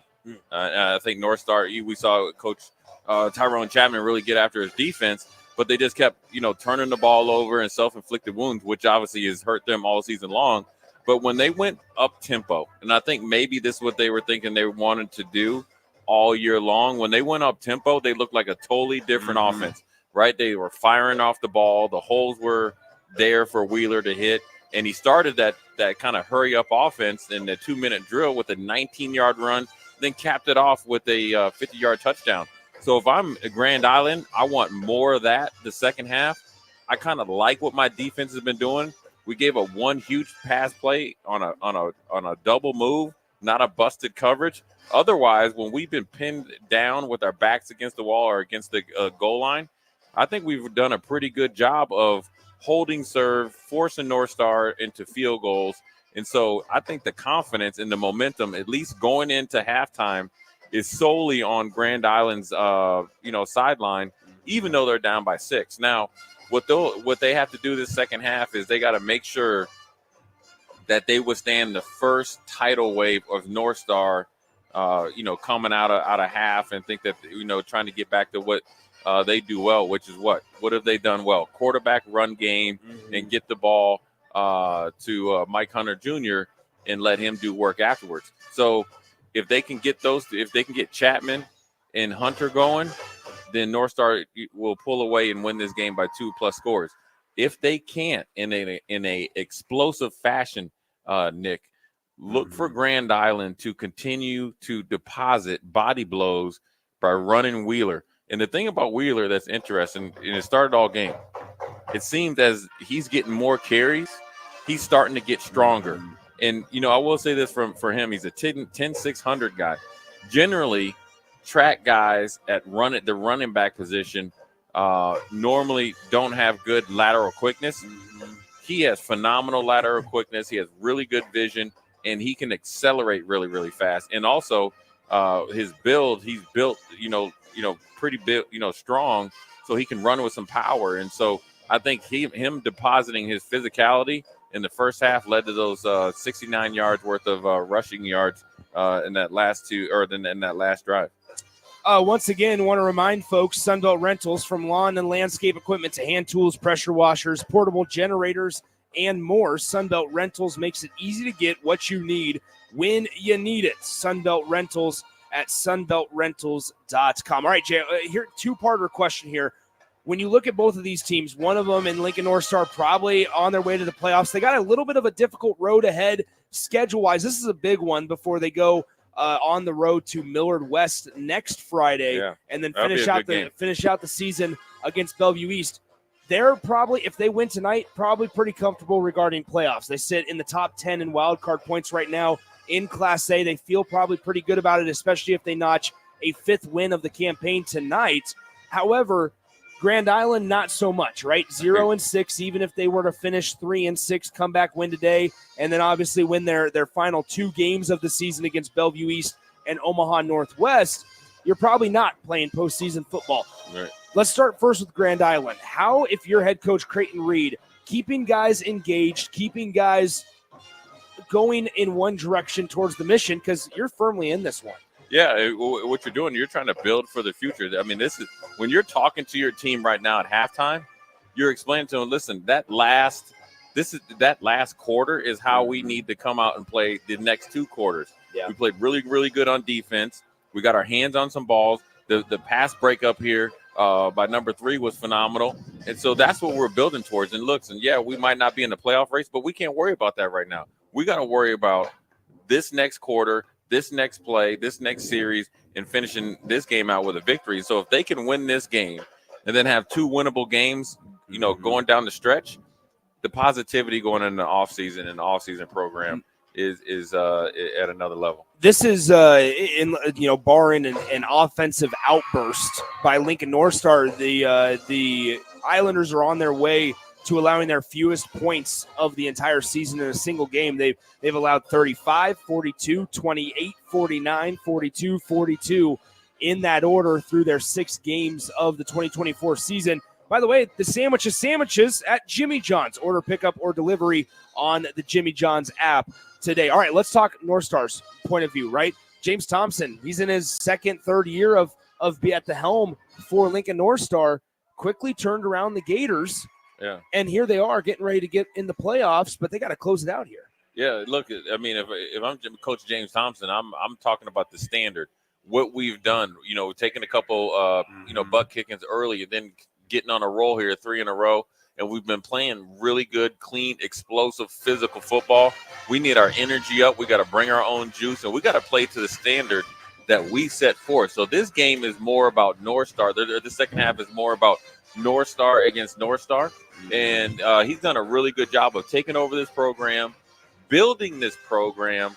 And what I mean by that is 2 or 3 years ago when he was taking over, a couple of the players on his team I coach in basketball, he started to come to some of our club games. He was being involved in some of the youth and showing his face around some of the youth games.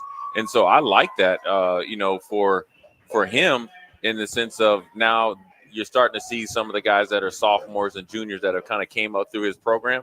And so that's why you see them, playing well of late. We got any score updates? Yeah, so I was shaking my head because in Class A action, we've talked about it extensively where it feels like it's a tier 1 is Omaha West Side and Millard South. Elkhorn South is trying to scratch that surface to get in there. Well, Omaha West Side, 2 unbeatens played tonight. Omaha West Side and number 3, Elkhorn South, played this evening.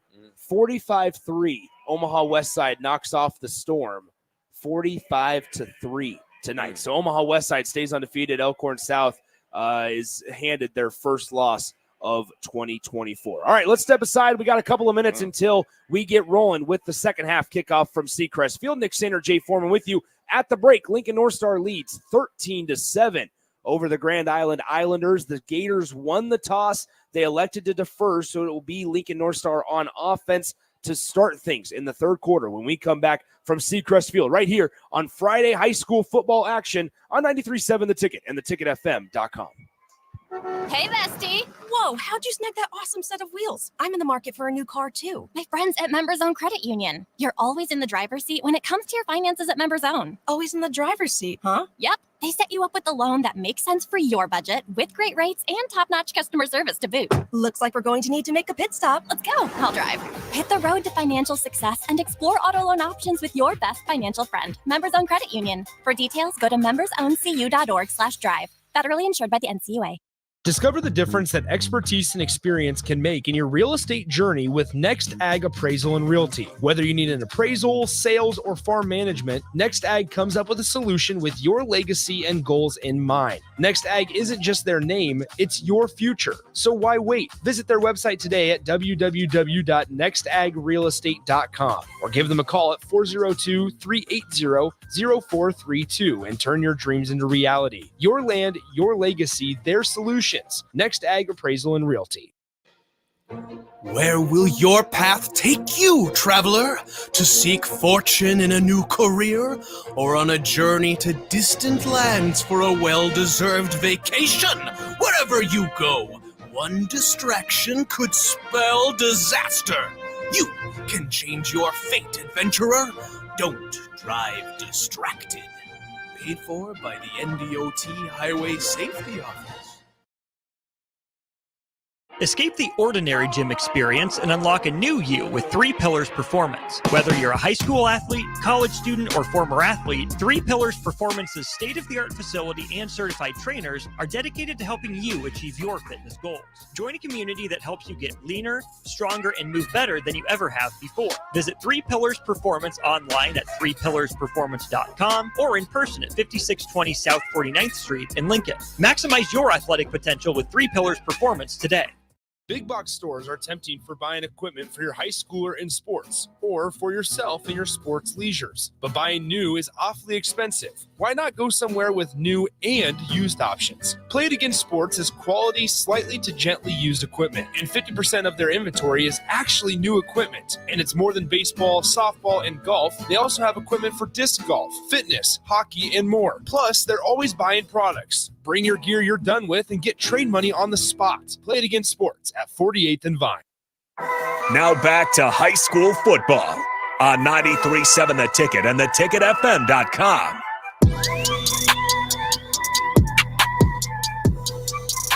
Welcome back into high school football on 93.7 The Ticket, powered by Elway Power Sports of Lincoln. Visit them today on 27th and I-80, Elway Power Sports of Lincoln, one of the few sponsors of high school sports on The Ticket. Nick Sander, Jay Foreman with you on 93.7 The Ticket and theticketfm.com. Appreciate you guys tuning in on the video stream if you are there, Facebook, YouTube, Twitter, and on Allo channel 961, as well as on the mobile app. And make sure you get that downloaded. It works everywhere, theticketfm.com on our website. But then also for those traditional listeners on the FM dial, we appreciate you spending your Friday evening with us. It's a beautiful night for football in the middle of October. We're sitting here at October 11th. It's 9:22 p.m., and we're sitting at a comfortable 72 degrees. It's a low ground ball squib kick for Grand Island. Trouble with it by Lincoln North Star. That's the second time he spins around, running for his life inside the 5, and spun around and taken down.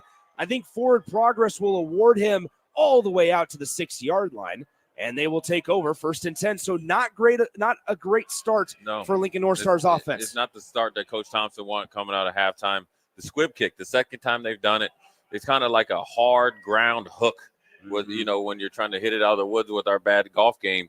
And they're hard. Your bad golf game. Okay, I can own it. That's fine. And it's hard. It's hard to corral if you don't get a lot of practice at it, but it's a really good job because it allows Grand Island to get the foot speed down there to cover them, and they have them inside the 10-yard line. Now they're looking to get the ball inside the 50. They can get a couple stops. 11:53 to go, right underway here in the third quarter. Handoff, first down, and we haven't called Jordan Anderson's name in a while. He gets the carry on first down, the first play from scrimmage in the third quarter. Gets a nice gain of 3 or 4 yards up to the 10-yard line. Yeah, if I'm Coach Thompson, I'm coming back with a heavy dose of Tyrell Chapman, Anderson, Hunter in any order, and just continue to see if I can turn up yards and first downs to get down there towards scoring range. But a 5-yard gain on first down allows you to open up the playbook a lot more than 2 or 3 yards, what they've been getting in the last 2 or 3 series. The clock is moving, 11:16 and counting in the third quarter. The Gators with the football up by 6. Another handoff for Anderson. He scampers across the 15-yard line for a first down, marked down at the 20. In on the stop for the Islanders, where it was Holland and the number 8 for the Islanders, Ryan Bowley as well. So first down and 10 from the 20-yard line coming up for Lincoln North Star. 2 carries for 15 yards for Anderson. Anderson was probably sitting on the sidelines, a little bit of jealous because Wheeler started, obviously putting up big numbers. Good job by North Star coming back. Said, we're going to try to impose our physical or impose our will on you guys from a physicality standpoint. Well, we know Lincoln North Star likes to take shots, but they're establishing the ground game here in the early stages of the third quarter, seeing if something opens up maybe on the perimeter. As Hunter goes in motion from left to right, snap back to Chapman. He'll throw it out to the right side to Hunter. He is met at the 25-yard line by 2 Islander defenders, but still a 6-yard gain. Nice job offensively there on that play by the Gators. Everything North Star is doing is ending up being a positive and obviously keeping you in ahead of the chains, but also what they're doing, they're in a better rhythm right now offensively. And so this is probably along the lines what Coach Thompson wanted all first half. And it feels like those couple of plays, the last three plays specifically have to set something up, right? Yeah. We might see Hunter in motion, but then Lincoln North Star potentially take a shot instead of passing to him and seeing if they can get the Islanders DBs to maybe cheat up a little bit as well. 2nd down and 4, 5 seconds on the play clock. Snap a little high, but corralled by the quarterback, Chapman. He hands it off. Anderson breaks 2 tackles, is able to juke his way, trying to reverse field, but taken down from behind. But a great run, physical, tough run by Jordan Anderson, the senior running back as he looks towards that Gator sideline and just says, feed me the rock. Yep. It's 1st and 10 from the 45. This offensive series has all been Anderson. Good physical running, tough, great elusiveness. But then also, you know what they're good job by North Star. They're taking advantage of Grand Island playing a cover 2, right? And Grand Island right now is showing a 3-high, 3-shell. And then they have the middle defender coming down, and he's playing like a linebacker, kind of like a Isaac Gifford, playing cover 2. So it's giving up a lot of run lanes for this North Star offense. So they got to stick to it if they want to get a score here in the second half. Quarterback keeper as Chapman is sandwiched after a gain of 1 yard. He tried to run on the left side, but Boley, along with number 9, Hudson Oliver, was in on the stop for the Islanders. Gain of 1, 2nd and 9. Yeah. But Lincoln North Star, over 3 minutes of possession here so far. They're at their own 46-yard line with 8:48 and counting remaining. Yeah, but Oliver and Bailey there, right there, really good job there, holding them to 1 yard. But what you're talking about is North Star imposing their will defensively. If they don't get any points out of this, it's all for nothing, because don't think in the back of North Star's defender's mind, they know Wheeler is over there, and he's ready to get fed as well. Pistol formation. Chapman turns, hands it off. Anderson with his 4th carry of the second half. This time he's swallowed up right at that line of scrimmage. Big number 71 for the Islanders. Adolfo Loaiza was there initially. The big nose guard was right there to make the stop. It's now 3rd and 9 and a chance for the Islanders to get off the field. Yeah, Oliver was on that tackle as well, and a little bit of a defensive change up there, right? So Grand Island went to man-to-man, brought an extra guy down in the box. So you know what? You're not going to run it on us in any form or fashion off the tackle with Anderson or with Chapman. Now they figure that they feel like they can play more coverage because they feel like they match up better playing zone ahead of the chains. So 5 seconds now on the play clock as North Star trying to chew all of it. Quick pass out far side. It's Hunter. Hunter has some space, tries to lower his helmet, gets across the 50. It'll be a gain of 5 yards across that 50-yard line to the Islanders 49. Brings up 4th down and 4. And it looks like James Thompson wants to play field position, trust his defense, and punt this one away. Hey, Nick, right there, I thought that play call was going to set up 4-down territory, but obviously not. But it was just a quick screen. We used to call it a jailbreak screen way back in the day, right? Jailbreak screen. But Michael Hunter, Mikey the Great or Mikey the Future, can throw the ball. So it could go to smoke screen, wide receiver pass.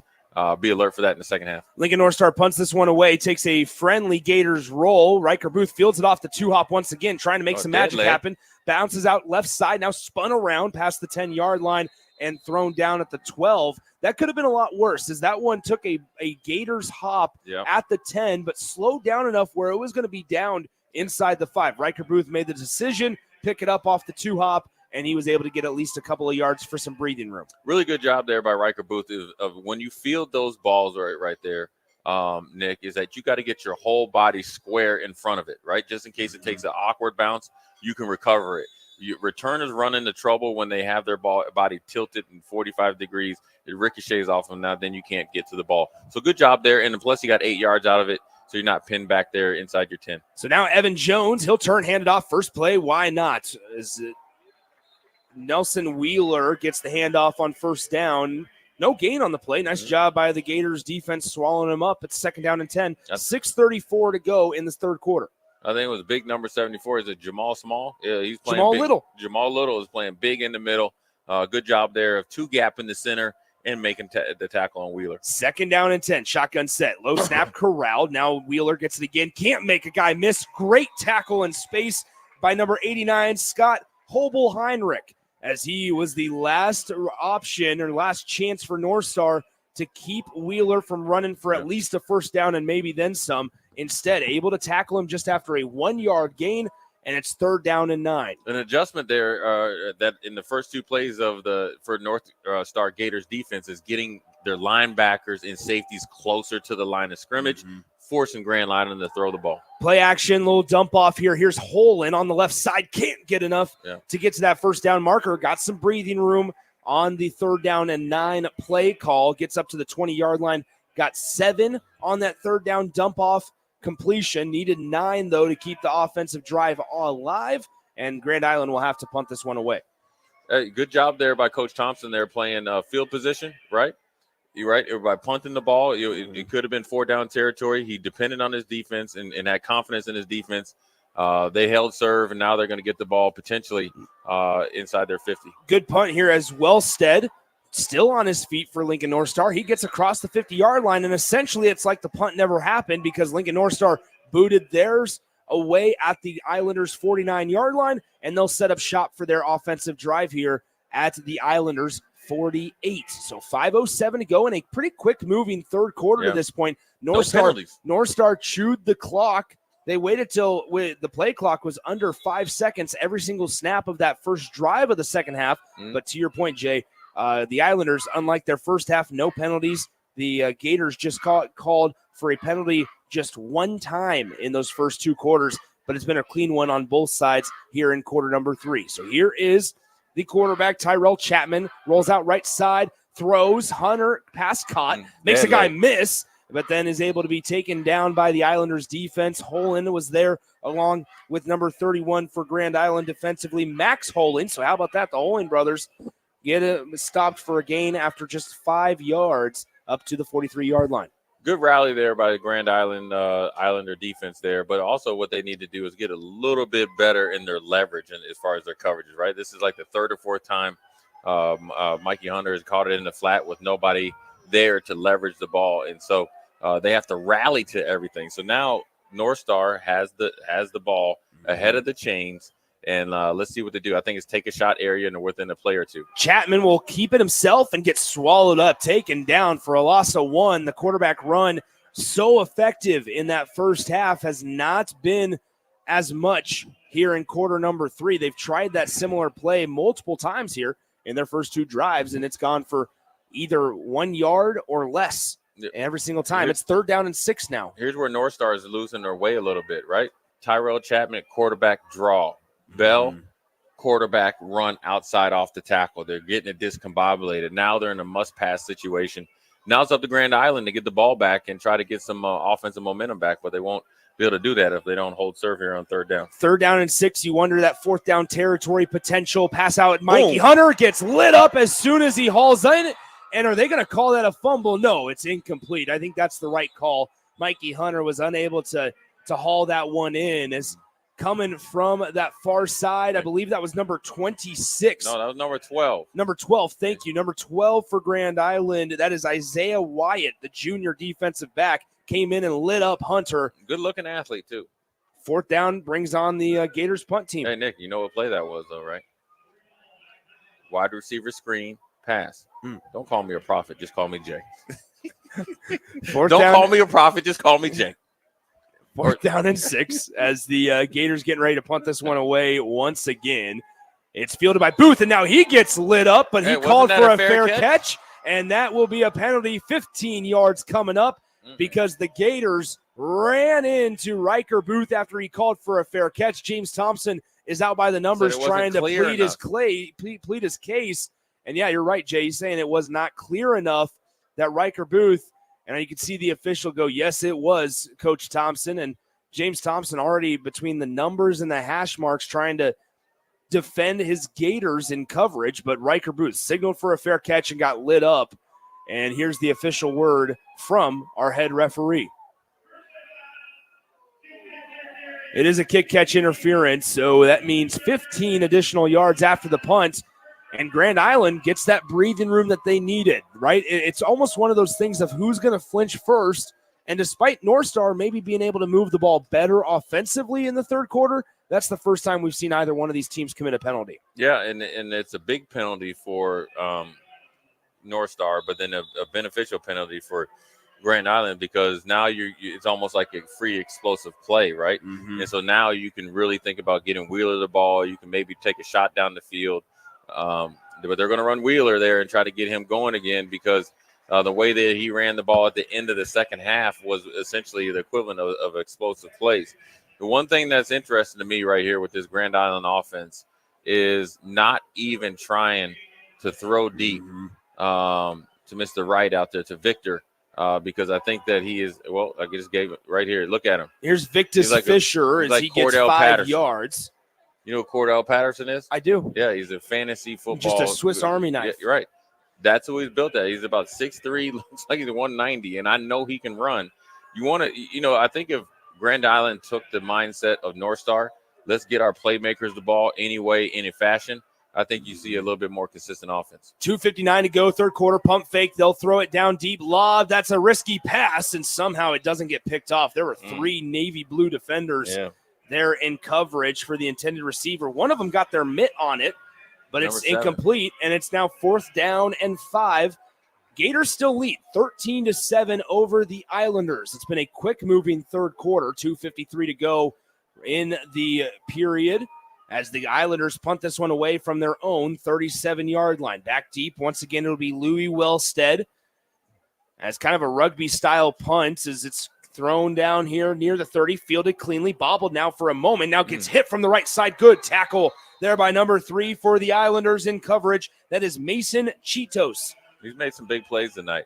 Also, Nick, when you're thinking about this, as far as Grand Island and the last 2 offensive series, yes, you want to go up tempo, but I think the efficiency went down, right? The type of plays that they're calling, right? They ran it in 2 series, ran it twice on 1st and 2nd down, or ran it twice, definitely on 2. The first series, 2 runs on the 1st and 2nd down. Second series, you run it, and then essentially the smoke screen there to Victor Wright. You got to mix up your play calls, right? Because you see what North Star's doing. They're crowding the line of scrimmage. They will not let Wheeler beat them. And so now you got to beat him with the pass into this, which is going to set up the run. Chapman in the shotgun. It looks like J.C. Severs is the elected running back here as he gets the handoff on a nice little counterplay, but going nowhere. And number 9, once again, that is Hudson Oliver, says, say my name, as it's a no gain on the play, 2nd down and Nick, 10. let me ask you this. You've seen Grand Island come out here on offense, right? And now you see him on defense. Is it just me? I have LASIK surgery, but, so I got 20/10 vision. But that's a good-looking football team, am I right? I mean, they got size. They look like a decent speed. Obviously, obviously they're not Miller South or anything like that, but that's a team that doesn't look like they should be 0-6, right? I have 20/10 vision without LASIK. That you can't. 2nd down and 10. 2:04 to go in the third quarter. Shotgun set. Trading you in. Here's Chapman. He steps up, trying to evade pressure. And now he goes down by a duo, number 10 for Grand Island. That is Brady Douglas. And was there to Sack start. man. And then Adolfo Loaiza, the junior defensive lineman wearing number 71. Loaiza came is in not and finished playing. it off. Loaiza right there with the secondary rush, pass rush, and spun back and got the sack. What they're doing there, they're playing deep coverage because they know that North Star likes to take a shot, which is allowing them to rush the passer, but they're really doing a good job of not getting past the quarterback's or backside shoulder.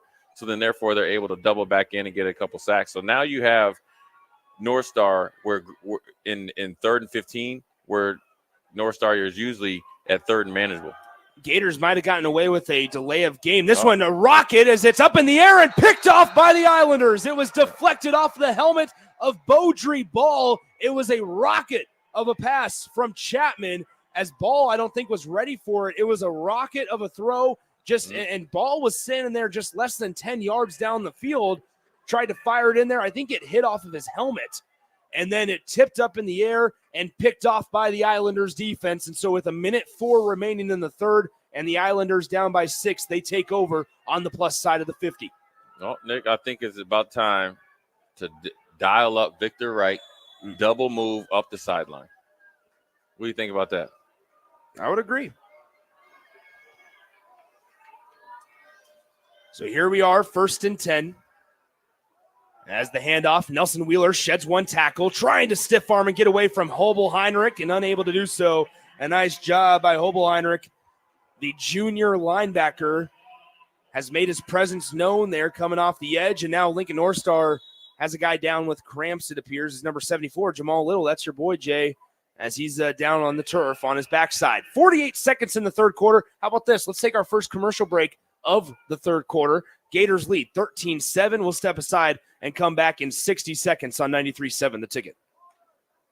Empower a child today with the Teammates Mentoring Program. Hope is only a conversation away when you choose to share your talent, time, and heart with a child. Together, you can build a relationship based on strengths and chart a brighter future, 1 week at a time. Find out how you can be a mentor by visiting LincolnTeammates.org. Become what you needed as a kid by joining the Teammates Mentoring Program today.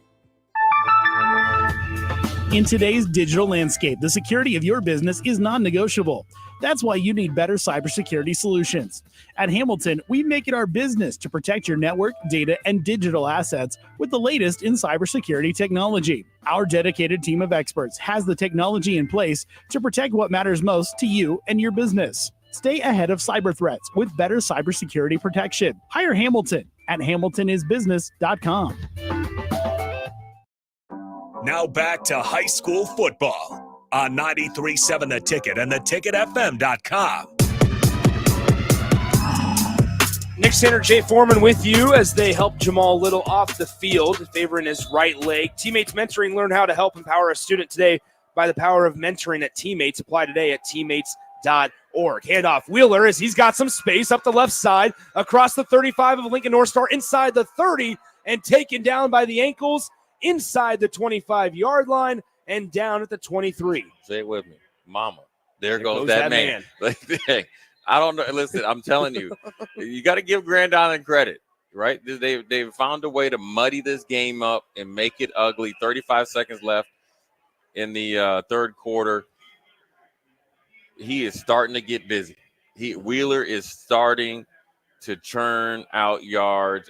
Look, like I said, the Grand Island offensive line, they're a decent-looking offensive line. They look like they got size. They look like they can block. Obviously, it had some issues against the blitz, but they've found a way to find some holes. And what they've done is they stuck to the run game, right? They've really played situational defense really good, except for one play where they got beat on a double move and gave up the 50-plus yard touchdown. Otherwise, they've played pretty good in spite of turnovers, penalties, and lack of execution on offense. And so now they're in a position now at the 23-yard line with 35 seconds left and first down after another explosive run by Wheeler to really get into their bag and their playbook. Now, you don't want to get too cute.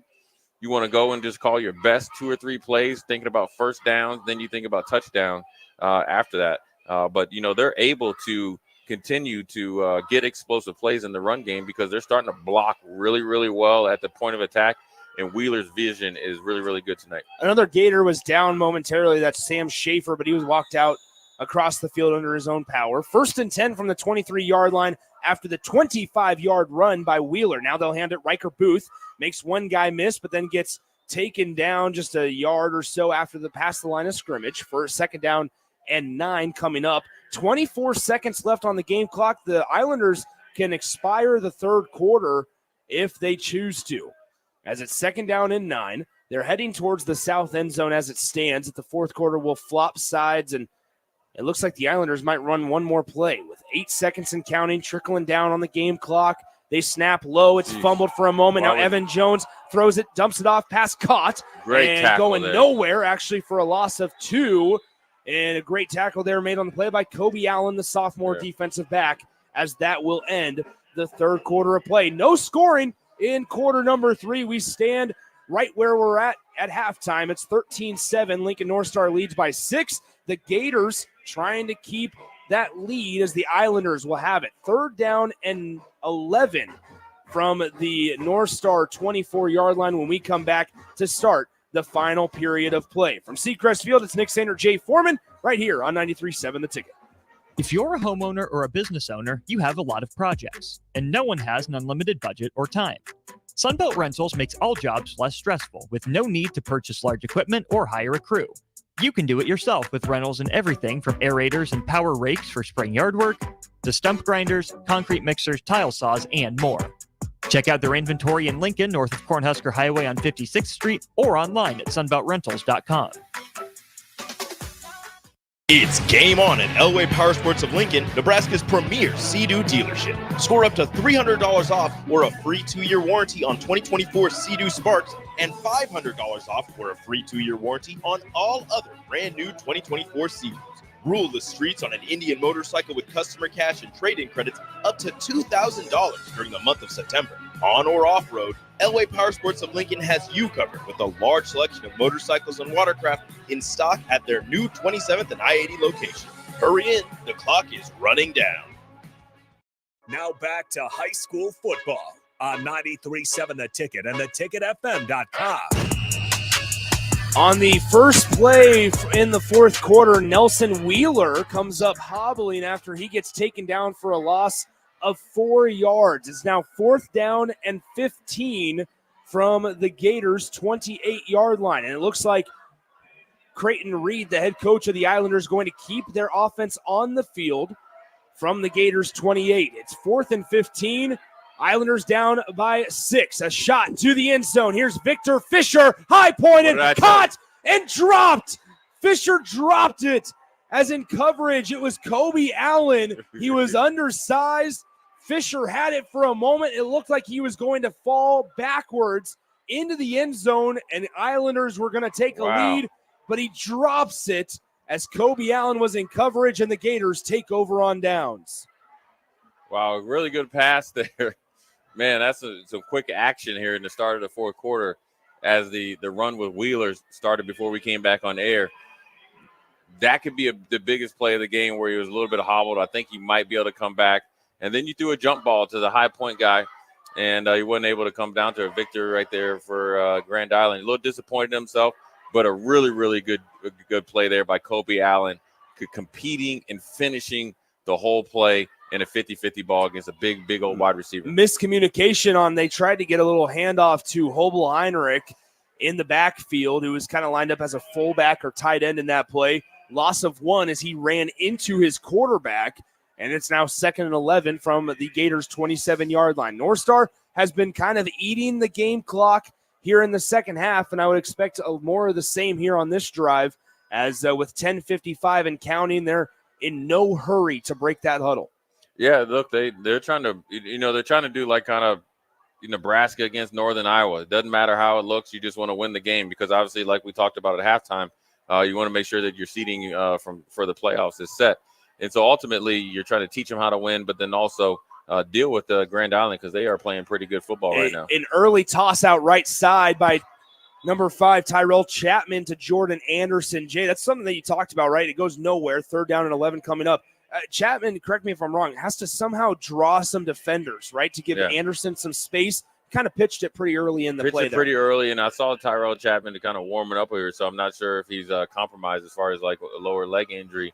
So you got to also, when you're calling these plays, you have to know whether your quarterback is healthy or not, and the decision-making has to be on point. But now for Grand Island, after the disappointment of the 50-50 ball that got dropped, they have North Star right where they want them, 3rd and 11, behind the chains, and then potentially getting the ball closer to the 50 if they are able to stop them. Play action, Chapman looking left side, intended for Creaser, incomplete. And nice stand there by the Islanders defensively as they turned it over on downs on a potential touchdown pass to Fisher. They force a 3-and-out, and the Gators have to punt this one back to Grand Island. Yeah, so we're looking at two series here by obviously Grand Island moved the ball down that's close enough to the 23-yard line. Obviously, negative plays took them out of field goal range, but then also they dropped that touchdown. But then you see North Star, even though they've been running down the clock, right, in between plays, they look like they're in a hurry. They're not. They didn't run Anderson once. You started the second half really, giving the ball to Anderson and letting him do work. Now you got Booth right here on a wow right there. On a punt return, he makes 2 guys miss. No, hold on. He gave somebody the dead leg. Look at that. He gave the North Star defender the dead leg right there, and blew out a tire on number 17. But here's what happens, Nick, on those squib kicks and the ones that hit the ground on the punt. That's kind of a low line driver and it hits it. You know what happens is the punt coverage team doesn't break down. They keep running. And so once you make the first guy miss, now that's when you get a big return. That turned into a 15, 16-yard return when you thought initially it would be either a fair caught ball or no return. 9:33 to go in the fourth quarter, 13-7. Lincoln North Star leads by 6 as the injured Gator still lays on the field. He's on one knee now across the field. While we do have a moment, I want to tell you about our friends at Play It Again Sports. They buy or sell quality used and new sports fitness gear all day, every day in Lincoln at 48th and Vine. I've purchased a couple of clubs, golf clubs from Play It Again Sports before. You did? My game hasn't been good enough to go buy new ones, so I got to take advantage of their used options. It's not about the club. It's how you make the club. I would disagree. You would? I would disagree. How's that worked out for you? If I were to, pretty good. If I were it has. If I were to, one of us, I'm not going to say which one.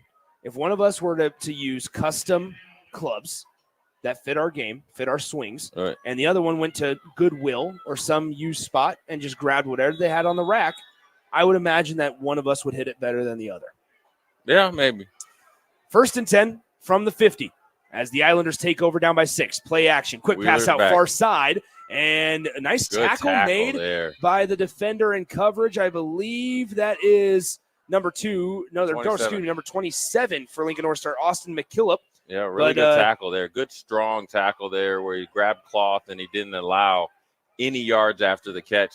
But nevertheless, it was a throw and a catch, and Grand Island is ahead of the chains now, and the pressure is now on North Star because a little bit of confusion here by North Star and an overloaded offensive line there by Grand Island to get the ball to Wheeler and create some run lanes. So that's a sneaky adjustment that we hadn't seen in this second half, right? Where they flip the formation all the way to the boundary. Everybody's over there. Now you see the up tempo like we saw before halftime. And Grand Island looks like they're ready to do something. 1st and 10 is another quick pass. Up gets more than 5 yards as it's once again to number 5. That is Coben Bolton. Yeah. You mentioned, Jay, right? They on 2nd and medium, 2nd and 5, they put 3 wideouts to the short side of the field and allowed Wheeler to move all by himself. Same play or same design as Bolin runs over the defender as he barrels his way out of bounds across the 25-yard line. 1st and 10. Grand Island is on the Gators' 25-yard line, down by 6. 8:38 to go in the fourth quarter. Hey, they tried to substitute. So Lincoln North Star tried to substitute. They had too many guys on the field, it appears, and now an injured Gator is laying on the turf, and they're going to get an illegal substitution as the Gators, they're tending to their injured player. He has to come out of the game. Hey, Nick. He doesn't. No, he doesn't. I like when you improvise as a team. Hey, that's somebody that's seen college football, because that's a problem in college football. Yeah, right faking now. the injury. But number 7 he's was back. trying to He's get back on the game. He's playing. He's at fine? the end. He's at the end. He powered up. Oh, I don't have to get off the field after the penalty was called. That's called take a dive. Oh man, they told 27 to go out of the game on Grand Island's sideline.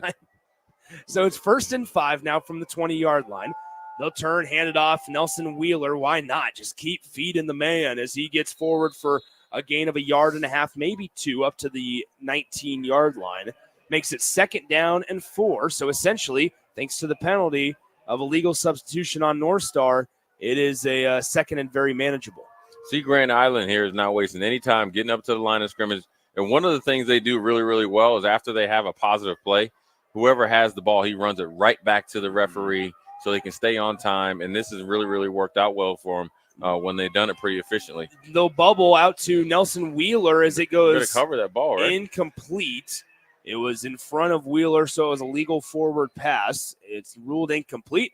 8:02 to go in the fourth quarter. And, man, if you're Lincoln North Star, you're trying to get a stop. But if you're Grand Island, you're sitting here going, feels like you should get 6 or 7 points out of this one. A field goal attempt would be pretty disheartening. Yeah, is this 4-down territory for you, Nick? Have to imagine. You haven't won a game all year. What do you got to lose, right? Imagine. 8:02 to go in the fourth quarter. It's 13-7 Lincoln North Star, but the Islanders are 19 yards away from pay dirt. As the snap and a false start called on the Islanders. It'll be their first penalty of the second half.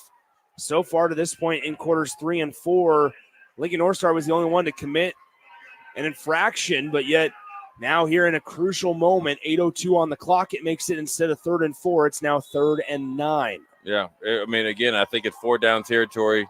And a lot depends on, I mean, really, to be honest with you, it's probably a little bit too far for your field goal kicker. Yeah. 4-down territory. So I'm thinking, hey, if I'm talking to the offensive coordinator, our 2 best plays to get 10 yards.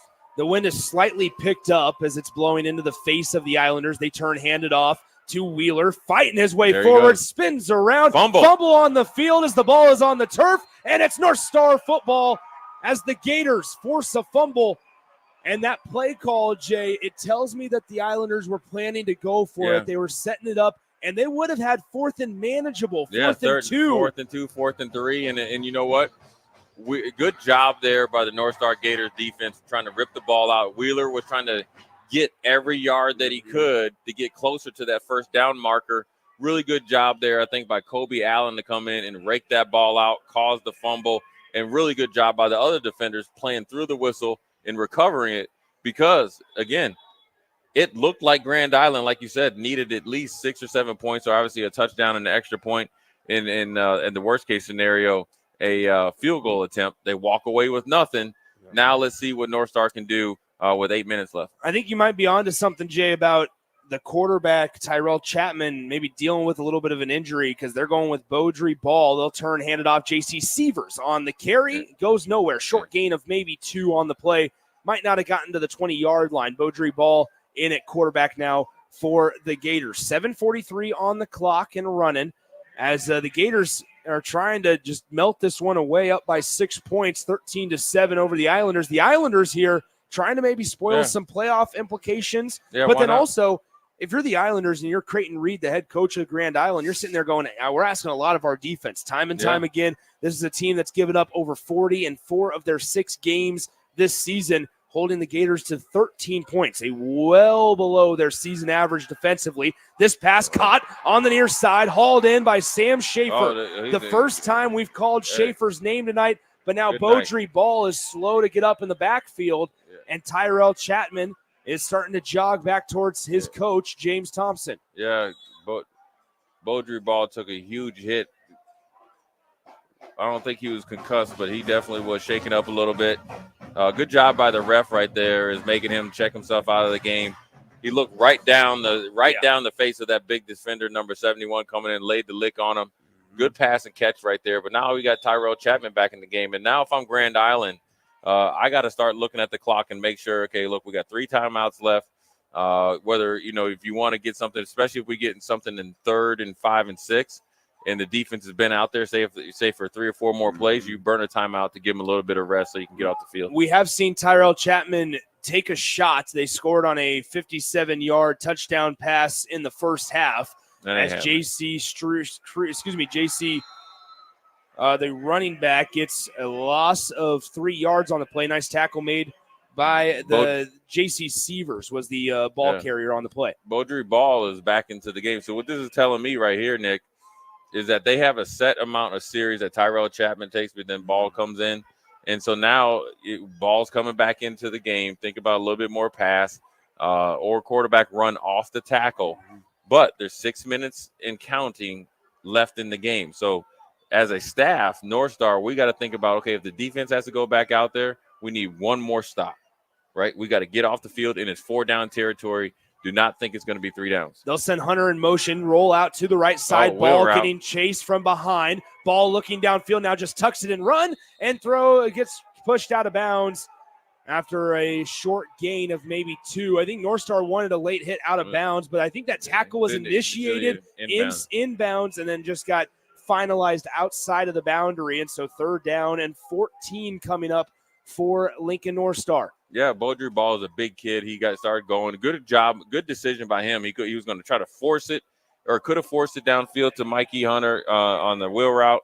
Decided against it. Had all his momentum going to the sideline. The initiation of the contact was well in bounds, and they fell out of bounds. Yes, it could have been a call, but good job on the refs there by not falling or not succumbing to the pressure and throwing that penalty flag. 1 second on the play clock. North Star snaps it back to pass Ball. He'll dump it off to the far side, just on a little nice easy pitching catch to number 17 Will Schaefer. Yeah, little tight end delay pass there to see if you could catch Grand Island being undisciplined off of initiation off a RPO play fake here. So now what we have to do here, and now if I'm Coach Thompson and Tyrone Chapman, I'm thinking we need one more stop, and then offensively, North Star, I got to figure out how we got to get 2 first downs if we get the ball back. Now, Grand Island, right? we got to field this punt. We can't allow this punt to, say he takes a weird bounce and gets all the way down there to the 20. We got to make sure that we're active. We're an active returner, get it fair caught or return, and then start to get into, so we're going to run this clock down, and we only want one possession left. We haven't seen a whole lot of pressure on punts tonight for Grand Island. There. Good punt fielded, but cleanly by Riker Booth at the 25-yard line, slips 2 tacklers and gets about a 7 or 8 yard gain up across the 30 and out at the 34-yard line. Let's pause 10 seconds for station identification on 93.7 The Ticket. This is Lincoln's home for sports talk on the FM dial. Also online at theticketfm.com. On the internet. KNTK FM Firth, 93.7 The Ticket. Once again, want to thank sponsors of high school broadcast, Next Ag Appraisal and Real Estate, Members-Owned Credit Union, Sunbelt Rentals, Jimmy John's, Nebraska DOT Highway Safety Office, Elway Power Sports, Lincoln Teammates Mentoring, Play It Again Sports, Union Bank and Trust, and Three Pillars Performance. Handoff, Riker Booth, right side. He gets back to the line of scrimmage and trying to muscle his way forward, unable to get very far as he gets about a yard up to the 35-yard line. Yeah, a quick play there. Right? Every time that we come out of break there, Grand Island is ready to run plays. They're trying to be a up-tempo team. 4 minutes and 38 seconds left. So you can't just sit on the ball, but you also know that you got to be a little bit up-tempo. Wheeler's back in the game. And in my opinion, Nick, no matter what happens, this is 4-down territory for Grand Island, right? Absolutely. 4:24 to go in the fourth quarter. 13-7. Lincoln North Star leads by 6. Shotgun set. Back to pass. Jones trying to find some help. Is able to get it complete right at the line of scrimmage. Immediately taken down by number 32, Ashton Kramer, the sophomore linebacker in coverage. Yeah. Initial pressure there by Marcus Wynn, number 0, the defensive end, the junior defensive end for North Star, who has been active in the backfield all night. So the pressure led to a tackle for no gain or a little gain. Now, if I'm Grand Island again, like we talked about in the previous series, right, our 2 best plays that are going to get us 8 yards. Is it Wheeler or is it some sort of take a shot now with Victor out here on the wide side of the field? Oh, a little bit of offside. I believe that's going to be an offsides penalty on Lincoln North Star. It didn't look like that time the Islanders jumped. Yeah. And I think they're going to point towards the Gators, and that goes on number 69 for Lincoln North Star. That is Dominic Colaminero. Yeah, Dominic's a little upset at himself, but you know what was coming on right there, right? What did I say earlier about North Star's defense? 3rd and 5 or 6 plus, and they got you backed up. They're bringing the heat. Now, right, North Star did Grand Island a favor. We're still 4-down territory. Now we just got to keep getting first downs here. We need 2 plays for 3+ yards. Feels like it's got to be Nelson Wheeler here as it is. Is he trying to get to the edge? Gets across the 40, penalty marker on the play. So that first down will not stand as that's going to be a holding on the edge. It looks like number 77 for Grand Island was in the vicinity. That is Rogelio Guerrero as he will get called for the penalty. So now after Lincoln North Star helps the Grand Island Islanders out and what would have been a first down, it's now taken off the board, and it'll be 3rd down and 13. Push that football all the way back to the 31-yard line. That's a huge penalty right there, especially at the point of attack, because you got to trust Wheeler can get outside. And, generally I think, Nick, once you get closer to the end of the game, you let the players play, but that was definitely a holding penalty there on big number 77. So now that we got to we need 2 plays for 14 or 13+ yards. Mm-hmm. So as a coordinator, this is 4-down territory. We got to go get it. 3rd down and 13, 3:02 in the fourth quarter. Pass out left side. It is dropped by Fisher. He had it in his hands. It went through both of his mitts, and it's now 4th and 13. The Islanders, with 3 timeouts, are going to punt this one away. Yeah, that was a first down right there. Fisher looked like he wasn't ready to catch it or wasn't expecting the ball to come his way. That's 2 passes right there that he's more than capable that he could have caught. The one of the 50-50 ball where he had it and essentially allowed Kobe Allen to rake it out of his hands. And then the wide open catch right there that he just let go right through his hands. These are the little things when you're thinking about a good-looking physical team. As the punt is muffed and diving on it is the Gators. Yeah. And so they avoid disaster. We've seen some trouble from the returner, Luis Wellstead, tonight, number 10 in Navy for the Gators. He struggled not only on kickoffs, but we saw it there on the punt. 2:50 to go in the fourth quarter as the Gators take over at their own 40. Yeah, but once again, North Star Gators defense holds serve. Now the pressure is solely on Grand Island's defense to not only stop North Star, but stop them quick. You can't give up a couple first downs, 2 first downs, the game's over. But more back to Grand Island, right? When you see the drop passes and you see the obviously untimely penalties in the first half, that's how you see a good-looking physical or a good-looking team physically be 0-6. And it's a little bit disappointing because, in the last pass, it's right through his hands, and it would have gave Grand Island the option to go for it because it would have been 4th and 1. I like my chances if I have Wheeler. Now you're sitting over here, once again, rolling your defense out here that's playing the best it's played all season and hoping for and depending on them to have another stop against the North Star offense. High snap as Anderson thought it went over Beaudry Ball's head, the quarterback, but he was able to corral it. When Ball went to turn and hand it off to Anderson, Anderson was kind of flashing behind him because he thought the ball went over his head. He gets no gain on the play, maybe a half a yard thanks to the officials, and it's going to be 2nd down and essentially 10 once again from the 41-yard line. 2:25 to go. The Islanders elected to not use a timeout on that play.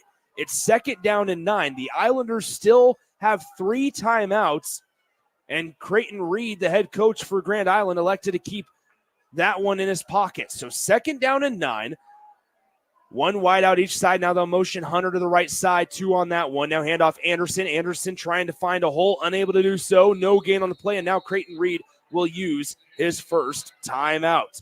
So a Grand Island Islanders timeout with 2:01 to play in the 4th quarter. It's 13-7 Lincoln North Star. The Gators with the football have 3rd and 9 coming up in just a few minutes. We'll step aside for 30 seconds. Come right back on 93.7 The Ticket.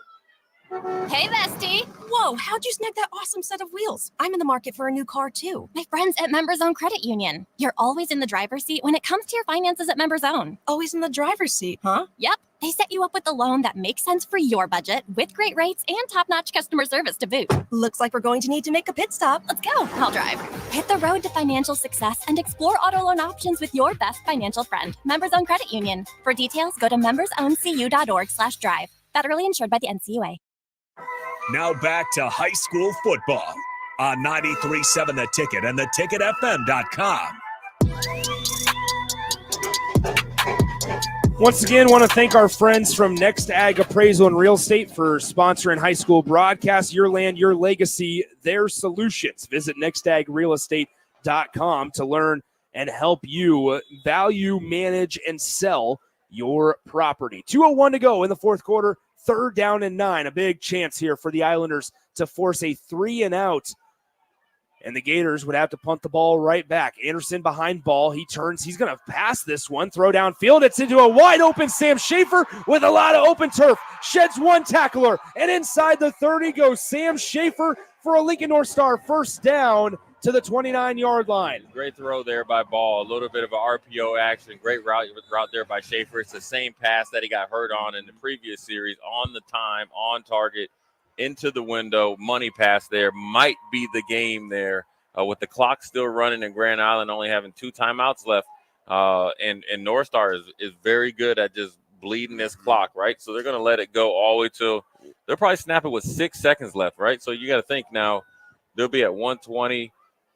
If Grand Island doesn't get a stop here on this next play here, the game's pretty much over. 1st down and 10. They turn, handed off Jordan Anderson. Anderson bursts his way through the middle and inside the 15-yard line. Anderson may have just put the icing on the cake with 1:18 to go in the 4th quarter. The Gators with another 1st down start that clock, and the Gators are over 60 seconds away from their 5th win.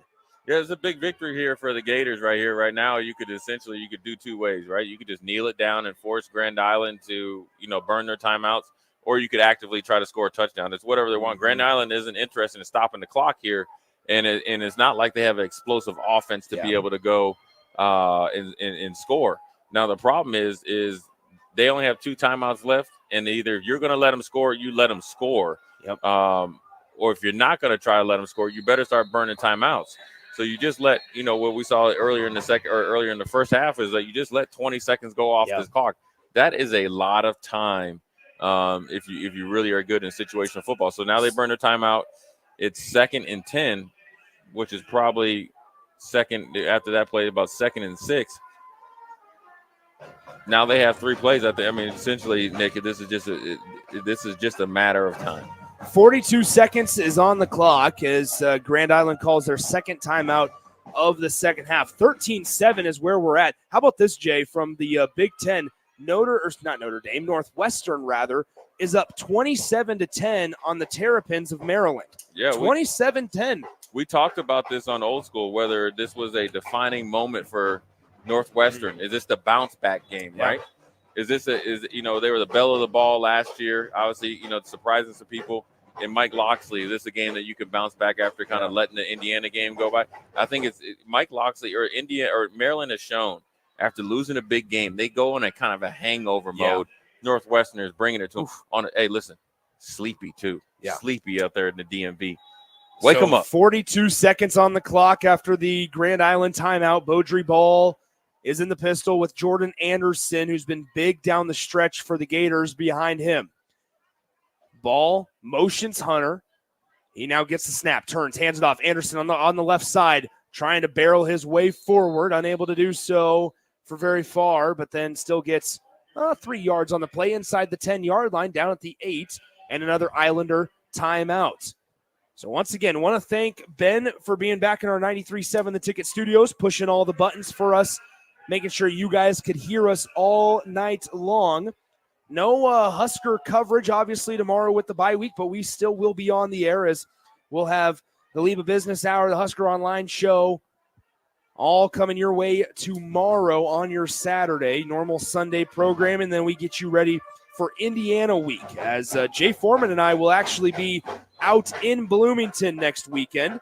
We will not have any high school football coverage coming your way next Friday just because Jay and I will be on the ground in Bloomington, but make sure you stay tuned for that because there will be some special videos. I'm sure I know for a fact we will do something in place of high school football next Friday night. So we'll be on the air and coming at you from Bloomington, bringing you all the action and coverage for Nebraska and Indiana next weekend. All right, here we go out of the final Islanders timeout. It's still 13-7, and it appears that North Star is going to kneel this one down.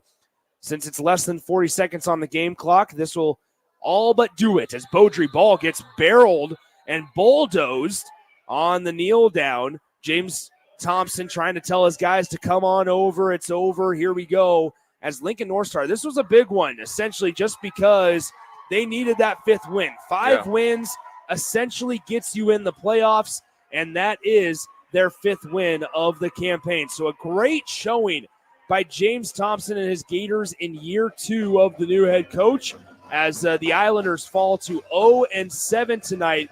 It was a quick-moving second half. It certainly wasn't pretty, especially on the Gators side of things, but they did enough. And with the help of sometimes from the Islanders, the drop touchdown, they were able to still get the victory. Yeah, it was a good job there by North Star and their coaching staff, willing this team to win and then obviously, doing whatever they need to do to get the victory. But it's also, you want to give Grand Island the credit as well.